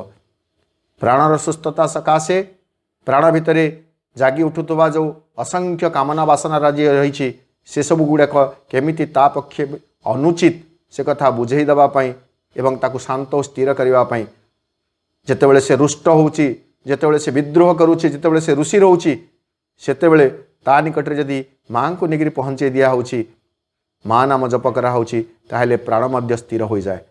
तेणु ये जो माँ नाम जप रही माँ नाम जप द्वारा मन प्राण और शरीर सुस्थ हुए एवं मन प्राण शरीर सुस्थ रहिले शांत रहिले स्थिर रहिले उपरु जो अध्यात्म शक्तिर अवतरण घटुची जहाँ को आम अतिमानस शक्ति बोली कहूँ से अध्यात्म शक्ति को आम ये तीनोटी सत्तार धारण करें एवं सुस्थ भाव से शक्ति को धारण करने द्वारा आम जीवन में जो महान लक्ष्य रखा जाइछि जो सकाशे आम सुस्थता को कामना करुछु से रूपांतर आम जीवन में सहज हेब संभव हेब। तेणु जेकोसी परिस्थिति रे आमे जदि माँ नाम जप करिपारुछु ताहेले मन क्षेत्र में प्राण क्षेत्र में शरीर क्षेत्र में सुस्थ रहिबा संगे संगे आमे आम जीवन अभिष्ट लक्ष्य दिगरे मध्य निश्चित भाव में अग्रगति करिपारिबा यही विश्वास आम रही दरकार एवं यही कौशलटी को प्रकृति में ग्रहण करिवार आवश्यकता रही। आजिकल देखिए जितेबाला कौन सी गोटे जोटा आम जो क्रोनिक डिजीज गुड़ाक रही डायबिटीज हो ब्लड प्रेशर हो तापाई केवल एलियोपैथिक मेडिसिन को इमिडिएट हिलिंग कथा कहुच्छी तार विकल्प गुड़ाक अच्छी अन्य विकल्प किंतु से कहते नहीं सर्वप्रथम आपन को विश्वास करने को पड़ो एवं आपड़ से औषध को खातु खाऊा संगे संगे आपड़ एक प्रक्रियाटी को भी आरंभ करूँ। ठीक से भाई आम देखिए जदि आम कौन जगह असुस्थ अनुभव करुचु तार इमिडिएट जदि आम किसी करूँ कि जाए आसे ना किंतु ता संगे संगे आम जदि यही अभ्यासटी को अब्याहत रखा ताहले देखिए जे धीरे धीरे धीरे धीरे आम भितर रोगावस्था व्याधिवस्था दूरे जीव एवं आमे से भली रोगरू निजको मुक्त रखिपर आउ माँ स्मरण मात्रके माँ स्मरण जोगु माँ नाम जप जोगु आमे अधिक सुस्थ अधिक सक्षम एवं अधिक प्रगतिशील हो पारिबा। धन्यवाद। वंदे मातरम। नमस्कार। करुणामयी माँ परम प्रभु श्री अरविंद आज आम आलोचना चक्र रे आम खाद्य विषय उत्तम स्वास्थ्य विषय आम अनेक कथा जानी सारे शुणी सारे एवं माँ श्री अरविंद ए विषय कौन कहते आम बहुत कथा आज अनुभव कर सारे। श्री अरविंद जोग है पूर्ण जोग, शरीर चेतनार जोग, शरीर रूपांतर जोग और शरीर कोशर जोग। तो ये सबुत प्राधान्य आम न दे आम कौन करूँ आम पुरातन कथा को अवलंबन करी आम अपूर्ण और अज्ञानतापूर्ण मन को नहीं श्री अरविंद जोगपाई प्रस्तुत होचु। तो जहाँफल आम यही जोग पथरे संपूर्ण भाव में ठीक बाटर आम जापारूना, कारण आम से ज्ञान को माँ श्री अरविंद कौन कहते ये उत्तम स्वास्थ्य विषय कौन कहते आम एपर्यंत ठीक भाव में जाणीना कौभली भाव में आम सुस्थ शरीरटे पाइबू तापाई आमको कौन कौन सब करने पड़ो ये सबुथ आम ज्ञान अर्जन संपूर्ण ज्ञान अर्जन आम करना, किंतु आम ऊपर ठारिया भाव में चलीचु। जमती पुरातन जुगर शरीर को कौन प्राधान्य दि जाऊला, शरीर को विभिन्न प्रकार रे कष्ट दे जोग साधना करा जाउतला, किंतु श्री अरविंद जोगरे शरीर होची आधार जोटा कि से शक्ति को धारण करिवो, सेति से निजको प्रस्तुत करिवो। शरीर कार्य होची प्रथम जोटा कि से निजको गोटे सुस्थ बलिष्ठ शरीर करी गढ़ी तोलिबो। माँ कहते जे भूली जाओ नहीं आम जोगर कृतकार्य हेबा सकाशे निजर बलिष्ठ एवं सुस्थ शरीर रहितिबा आवश्यक। आम गोटे बेले बेले आम भितर अनुभव हुए जदि आम सुस्थ शरीर कि बलिष्ठ शरीर देखी दौचु आमको लज्जा लगे बेले बेले, किंतु ना आमको से आधारटी को आमको प्रस्तुत करिया पड़िबो केवल माँकर शक्ति को धारण करने, कारण आधार जदि प्रस्तुत नहीं आधार जदि से क्षमता नहीं ताहले से शक्ति को धारण करि परिबो नहीं। गोटे रुग्ण शरीर रे केतेबेले भी से शक्ति को से धारण करि परिबो नहीं। तेणु आमर ये उत्तम स्वास्थ्य संबंध रे या सहित विशेष संबंध अच्छी खाद्यर। तेणु माँ कहते जे शरीर उपर खाद्यर प्रभाव क्षेत्र में शतकड़ा 90% चिंतन शक्तिर अधिकार भुक्त। अर्थात आम देखू जितेबाला आम खाद्यटे खाऊ खाद्य खाइबा समय आम भितर नाना प्रकार चिंता आसी थाए। अर्थात मु जो आम जेहेतु आम भितर गोटे पसंद अपसंद सब बेले रोचे, तो से पसंद अपसंद अनुजाई खाद्य खाइला बेले आम भितर नाना प्रकार भाव सब सृष्टि होता है। जदि मु सुजी खाऊची ताहले मु भावुची जे खाद्य खाइला बेले मो भितर एसिड हबो, जदि मु तेलिया जिनस को खाऊची ताहले मो भितर गैस्ट्रिक हबो, तो मो भितर आम्लित्या हबो। तो एमती नाना प्रकार कथा खाद्य खाइबा समय मध्ये आमे भाव आम भितर भाव सब ऑटोमेटिक सृष्टि होउची, कारण से मन सहित भी संबंध अच्छी। कारण मन को मध्य आम नीरव करवा शिखिनु, मन को मध्य यथार्थ दिगरे परिचालित करने को शिखिनु। तो सेथिपाई आमे जेहेतु ताकू सब खोला छाड़ी देइचु, तो जहाँ फल से समस्ते परस्पर संबंध युक्त जितेबाला शरीर खाद्य ग्रहण करुच्ची मन मध्य नाना प्रकार ताकू परामर्श दौची, जहाँ फल से खाद्य गुड़िक से खाइला बेले यथार्थ मनोभाव सह से खाद्य को ग्रहण करि पारु नाही। ता भितरे नाना प्रकार दुश्चिंता आसुची, विभिन्न प्रकार आम देखा नकारात्मक चिंताधारा आसुची। तो से नकारात्मक चिंताधारा को आम भितर छाड़ा पड़ो। तेरे माँ को जड़े साधकटे प्रश्न माँ कहले जे माँ मत डाक्टर कही जे तुम्हें आइंस टिके खाओ, तुम शरीर जेहेतु असुविधा अच्छी तुम शरीर में, तेणु तुमको आइंस खाइबा निहाती दरकार। तेणु माँ को कहले जे तू जो भली प्रकार रे खाद्य खाना कहीं जो प्रकार खाद्य खा से सबु खाद्य रे मोर शक्ति सामर्थ्य भरपूर होकर अच्छी। केवल जे तू जदि कही भाविबो जे ये आइंसयुक्त खाद्य आमिष खाइले मो शरीर सुस्थ रहिबो, मोर जो प्रकार असुविधा अच्छी से सब पूर्ण हो से सब भूल धारणा, किंतु से भली कदापि नुहे। आउ थे माँ को जड़े साधकटे कहते माँ मते डॉक्टर मना करछंती एई खाद्य तू खाइबुनी, से खाद्य तू खाइबुनी, से खाद्य खाइब जदि तो भितर असुविधा सृष्टि होउची, तेणु मते एई खाद्य खाइबा पई से बारण करछंती। किंतु से प्रश्नर साधक प्रश्नर उत्तर रे माँ कहते जे जदि तू डाक्तरंकर एभली भाव में कथा शुणी शुणी जाऊथबु ताले समय आसो तू समुदाय भाव में खाद्य खाइबा ही छाड़ीदेबू। तेणु जदि आमे देखिबा जे खाद्य खाइला बेले आमे जदि संपूर्ण भाव में सचेतन होइकिरी से खाद्य को ही आमे कौन करबा कनसेंट्रेट करबा जे एई खाद्य मु खाऊची माँ को पाई खाऊची, ଏଇ ଯେଉଁ ଖାଦ୍ୟ ଖାଉଛି ମୋତେ ସେ ଯେଉଁ ଶକ୍ତି ସାମର୍ଥ୍ୟ ମୋତେ ମିଳିବ, ସେଥିରେ ମାଆଙ୍କର ଶକ୍ତି ମୋତେ ମିଳିବ, ସେ ମାଆଙ୍କର କାର୍ଯ୍ୟ କରିବା ପାଇଁ ମୋତେ ସେ ଶକ୍ତି ସାମର୍ଥ୍ୟ ମିଳିବ। ଏଇ ମନୋଭାବ ରଖିକିରି ଆମେ ଖାଦ୍ୟ ଖାଇବା। ଏଇଟା ହେଉଛି ଗୋଟେ ସକାରାତ୍ମକ ମନୋଭାବ କହୁଛି। ଯେକୌଣସି ଖାଦ୍ୟ ଗ୍ରହଣ କଲାବେଳେ ଆମେ ସକାରାତ୍ମକ ମନୋଭାବ ଗ୍ରହଣ କରିବା। ସେଇଭଳି ଏଇ ସକାରାତ୍ମକ ମନୋଭାବଟି ସବୁ ଦିଗ ପାଇଁ ଉପଯୋଗ୍ୟ। ଆଚ୍ଛା, ଆମେ ଯେତେବେଳେ ରାସ୍ତାରେ ଯାଉଛୁ, ସେ ରାସ୍ତାରେ ଗଲାବେଳେ ମଧ୍ୟ ଆମେ କ'ଣ କରୁଛୁ, ଯଦି ଗାଡ଼ିରେ ଯାଉଛୁ ତାହେଲେ କ'ଣ ରାସ୍ତାରେ ଗଲାବେଳେ କିଛି ଆକ୍ସିଡେଣ୍ଟ ହେଇଯିବ କି, କିଛି ଅସୁବିଧା ହେଇଯିବ କି?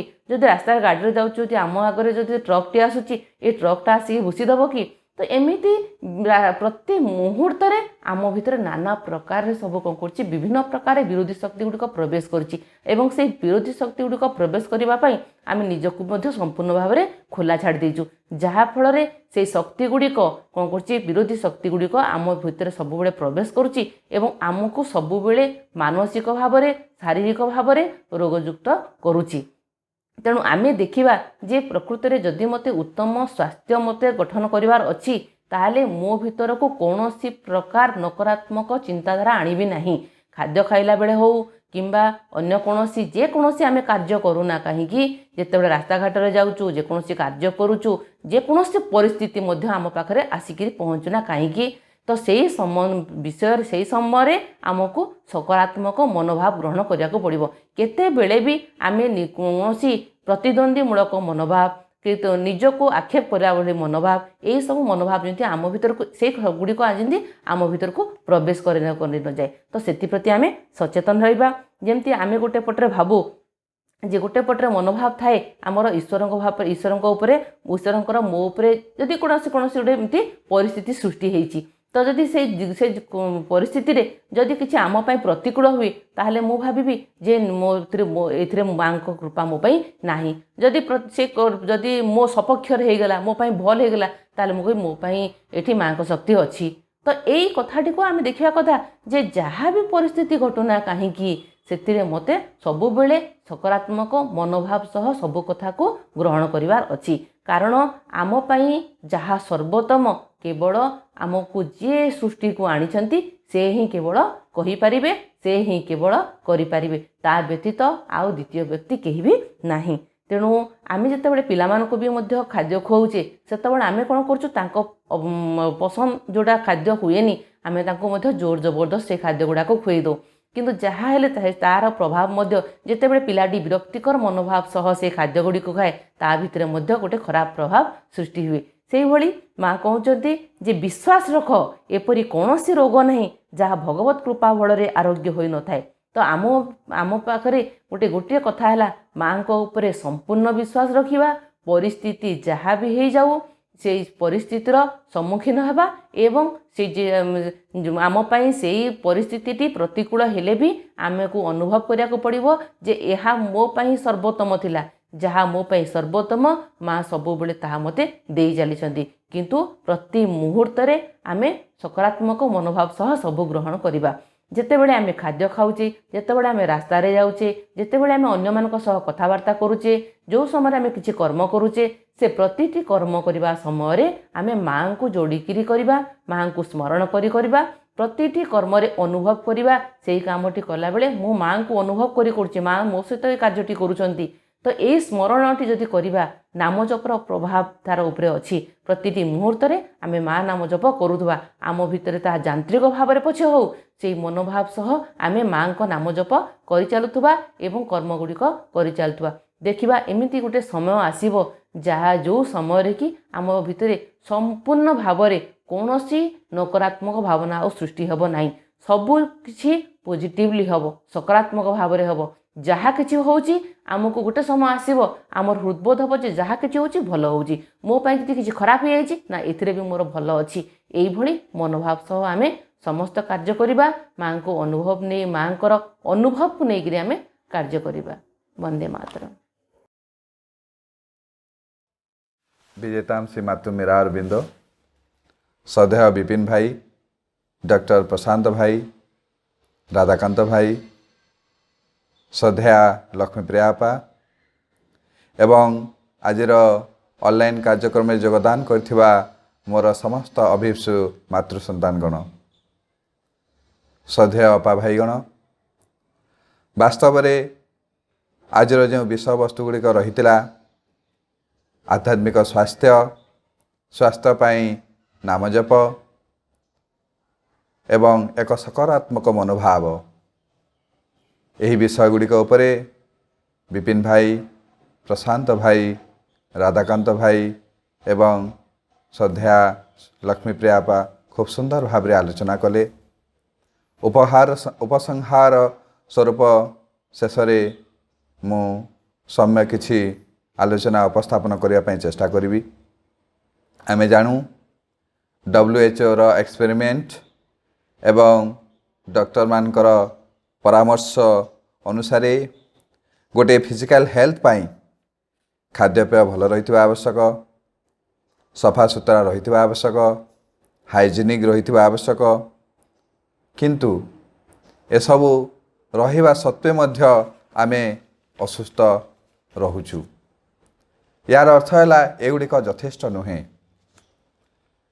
एवं चिंता कले देखा जाए एवं माँ शिक्षा प्रसंग में एक कथाटी उपलब्धि माने उल्लेख करछंती एवं विपिन भाई मध्य से कथा तांकर वक्तव्य रे प्रदान करथिले जे आमर जो शरीरटी अच्छी ये शरीरटी केवल जे खाद्य पेय विश्राम निद्रा यही सबुथिरे जे से परिचालित होची ताहा नुहे आम भितर थिबा सत्ता गुड़िक भितरु मन एवं प्राणर जो तांकर आवेग तांकर कठिनयुक्त विचार यार माध्यम रे से जेतेबेले परिचालित होची से तार भारसाम्य को हराई बसुची एवं क्लांति अवसाद एवं रोगग्रस्तर सम्मुखीन होची से कथाटी को माँ शिक्षा प्रसंग रे मध्य उल्लेख करछंती जे मन जे के तार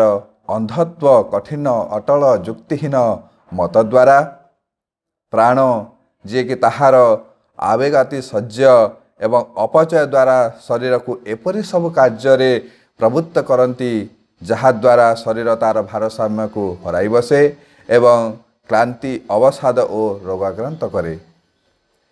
तेबे कौन ना गोटे साइकोलॉजिकल हेल्थ अच्छी एवं ताहार आवश्यकता मध्य रही से कौन करिवो ना पॉजिटिव कॉन्सेप्ट एवं पॉजिटिव फीलिंग्स देव। आमे जानू आम मध्यरे केवल फिजिकल हेल्थ नहीं मेंटल हेल्थ ये भी अच्छी भाइटाल हेल्थ ये मध्य अच्छी एसबू मेंटेन कला परे मध्य आमे सुस्थ रही पारू नाहू।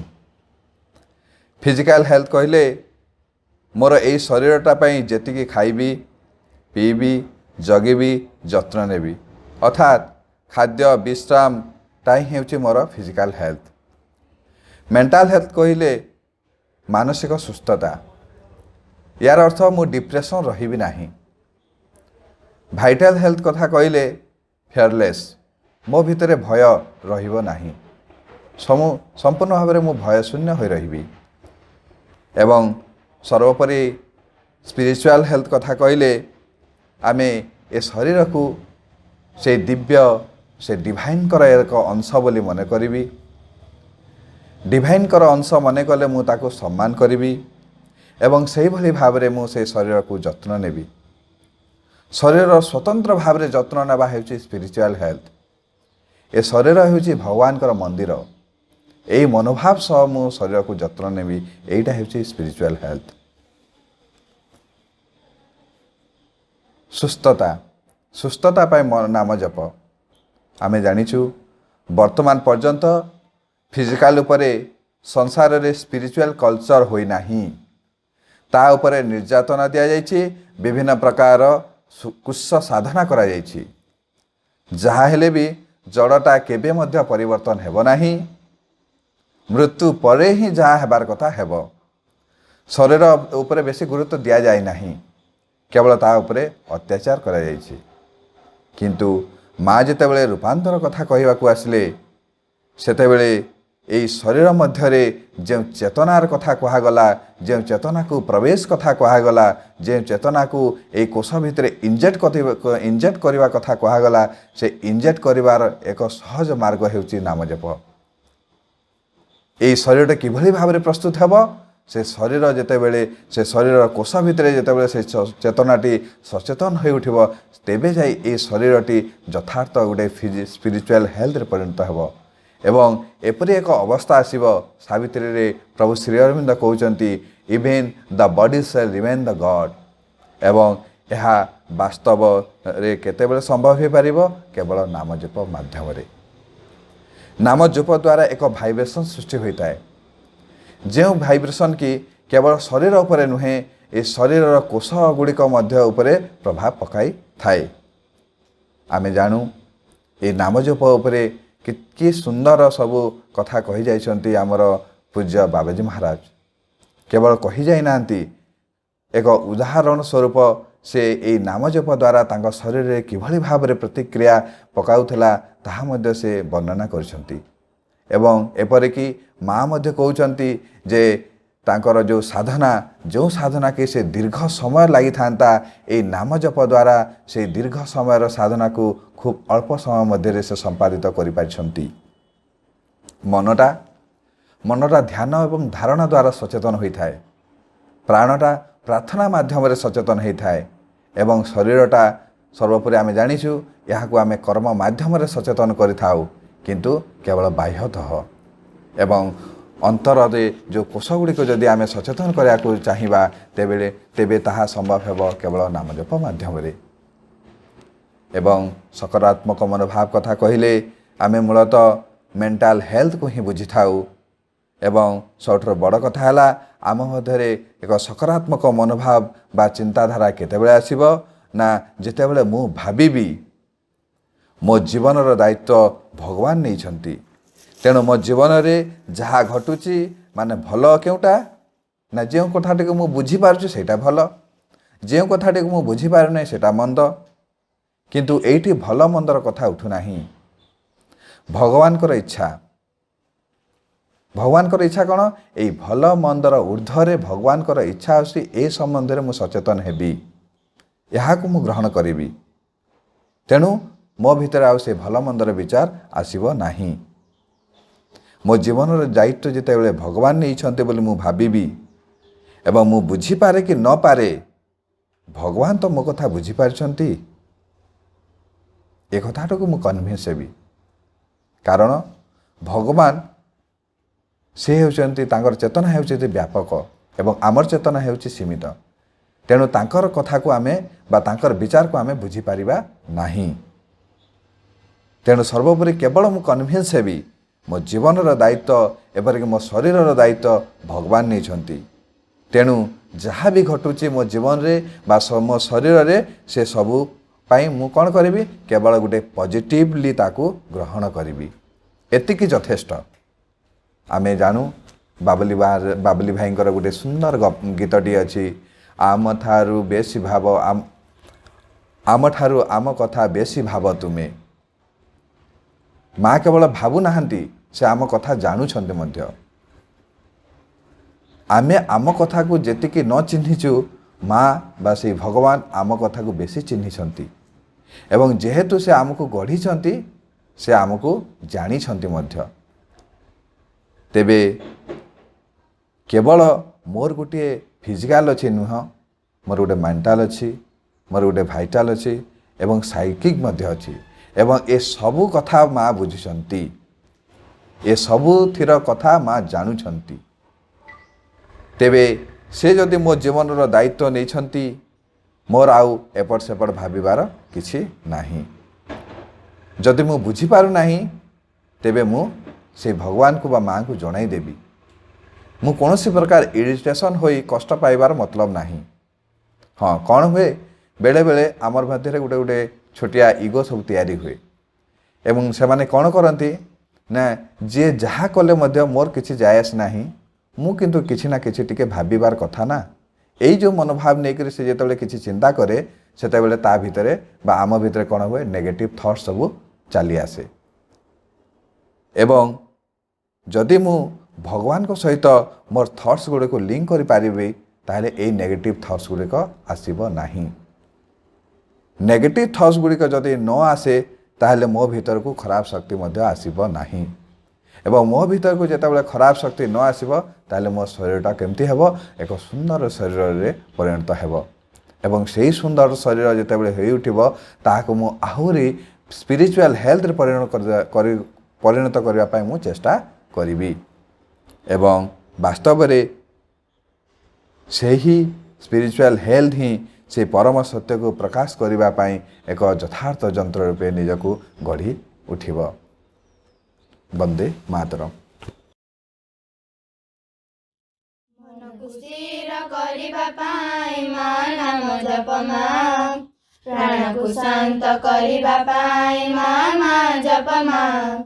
ମନକୁ ସ୍ଥିର କରିବା ପାଇଁ ମା ନାମ ଜପ ମା, ପ୍ରାଣକୁ ଶାନ୍ତ କରିବା ପାଇଁ ମା ମା ଜପ ମା। ଦିବ୍ୟ ଶାନ୍ତି ଲଭିବା ପାଇଁ ମା ନାମ ଜପ ମା, ଦିବ୍ୟ ସଂଗତି ପ୍ରତିଷ୍ଠା ପାଇଁ ମା ମା ଜପ ମା।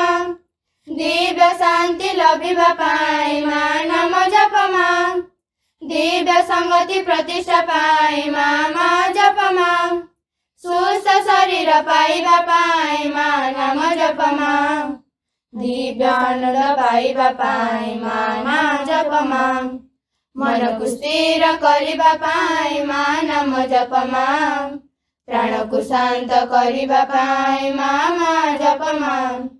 ଦିବ୍ୟ ପରିବାର ଗଠନ ପାଇଁ ମା ନାମ ଜପ ମା, ଦିବ୍ୟ କରୁଣା ଝରିବା ପାଇଁ ମା ମା ଜପ ମା। ଦିବ୍ୟ ପରିବାର ଗଠନ ପାଇଁ ମା ନାମ ଜପ ମା, ଦିବ୍ୟ କରୁଣା ଝରିବା ପାଇଁ ମା ମା ଜପ ମା। ଦିବ୍ୟ ପ୍ରେମର ସନ୍ଧାନ ପାଇଁ ମା ନାମ ଜପ ମା, ଦିବ୍ୟ କୃପା ଲଭିବା ପାଇଁ ମା ମା ଜପ ମା। ମନକୁ ସ୍ଥିର କରିବା ପାଇଁ ମା ନାମ ଜପ ମା, ପ୍ରାଣକୁ ଶାନ୍ତ କରିବା ପାଇଁ ମା ମା ଜପ ମା। ଦିବ୍ୟ ସୌନ୍ଦର୍ଯ୍ୟ ପ୍ରତିଷ୍ଠା ପାଇଁ ମା ନାମ ଜପ ମା, ଦିବ୍ୟ ସଂକଳ୍ପ ରଖିବା ପାଇଁ ମା ମା ଜପ ମା। ଦିବ୍ୟ ସୌନ୍ଦର୍ଯ୍ୟ ପ୍ରତିଷ୍ଠା ପାଇଁ ମା ନାମ ଜପ ମା, ଦିବ୍ୟ ସଂକଳ୍ପ ରଖିବା ପାଇଁ ମା ମା ଜପ ମା। ଆଦର ଶୁଦ୍ଧ କରିବା ପାଇଁ ମା ନାମ ଜପ ମା, ନିର୍ଭୟ ସଦା ରହିବା ପାଇଁ ମା ମା ଜପ ମା। ମନକୁ ସ୍ଥିର କରିବା ପାଇଁ ମା ନାମ ଜପ ମା, ପ୍ରାଣକୁ ଶାନ୍ତ କରିବା ପାଇଁ ମା ମା ଜପ ମା। ମା ମା ଜପ ମା, ମା ମା ଜପ ମା। ବନ୍ଦେ ମାତରମ୍। କରୁଣାମୟୀ ମା ପରମ ପ୍ରଭୁ ଶ୍ରୀ ଅରବିନ୍ଦଙ୍କ ଅପାର କରୁଣାରୁ ଆଜି ବରଗଡ଼ ଜିଲ୍ଲା ଶ୍ରୀ ଅରବିନ୍ଦ ପାଠଚକ୍ର ସଂଗଠନର ଶ୍ରୀ ଅରବିନ୍ଦ ମେଡ଼ିକାଲ ଆସୋସିଏସନର ନବମ ବାର୍ଷିକ ପ୍ରାଥମିକ ସ୍ୱାସ୍ଥ୍ୟ ପ୍ରଶିକ୍ଷଣ ଶିବିର ଅନଲାଇନ୍ ମାଧ୍ୟମରେ ସମ୍ପାଦିତ ହେଉଛି। ଏଥିପାଇଁ ଶ୍ରୀମା ଶ୍ରୀ ଅରବିନ୍ଦଙ୍କ ଚରଣ କମଳରେ ଅଶେଷ କୃତଜ୍ଞତା ଜଣାଉଛି ସାଲେପୁରର ଡକ୍ଟର ବିପିନ ବିହାରୀ କର ଭାଇ ଓ କଟକର ପ୍ରଶାନ୍ତ କୁମାର ନନ୍ଦ ଭାଇଙ୍କୁ, ଯେଉଁମାନେ କି ଆଧ୍ୟାତ୍ମିକ ସୁସ୍ଥତା ପ୍ରସଙ୍ଗରେ ଖୁବ୍ ସୁନ୍ଦର ଭାବରେ ଆଲୋଚନା କରିଛନ୍ତି। ସେମାନେ ଦୀର୍ଘ ଦିନ ହେଲା ଆମର ଏହି କାର୍ଯ୍ୟକ୍ରମରେ ସହଯୋଗ କରି ଆସୁଛନ୍ତି।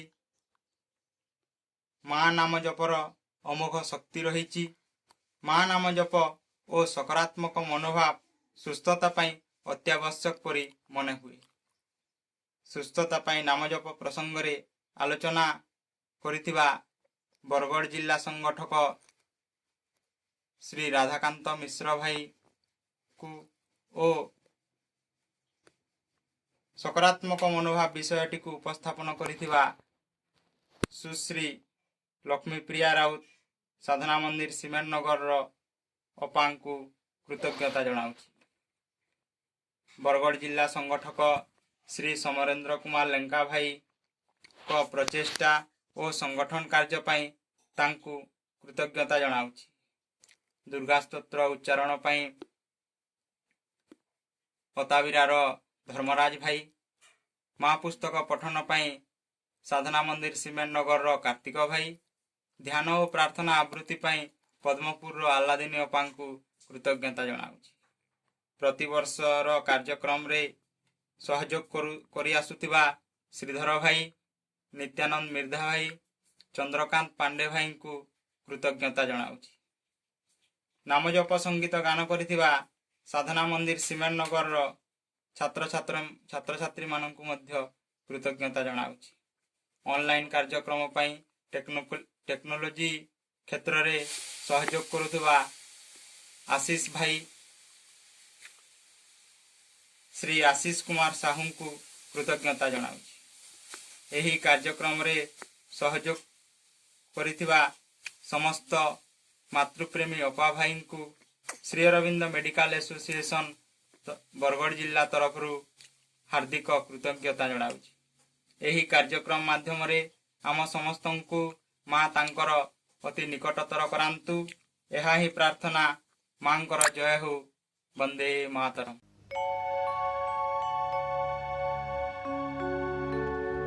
परमोच्च प्रभो सत्य नित्य त्वामेव केवलम्। परमोच्च प्रभो सत्य नित्य त्वामेव केवलम्।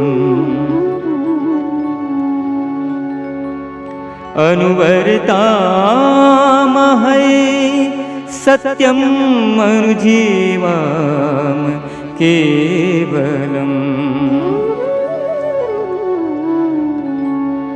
अनुवर्तामहै सत्यम् अनुजीवाम केवलम्। अनुवर्तामहै सत्यम् अनुजीवाम केवलम्। सत्यम् अनुजीवाम केवलम्। अनुवर्तामहै सत्यम् अनुजीवाम केवलम्। सत्यम् अनुजीवाम केवलम्। केवलम् केवलम्। सत्यम् अनुजीवाम केवलम्। सत्यम् अनुजीवाम केवलम्। केवलम् केवलम्।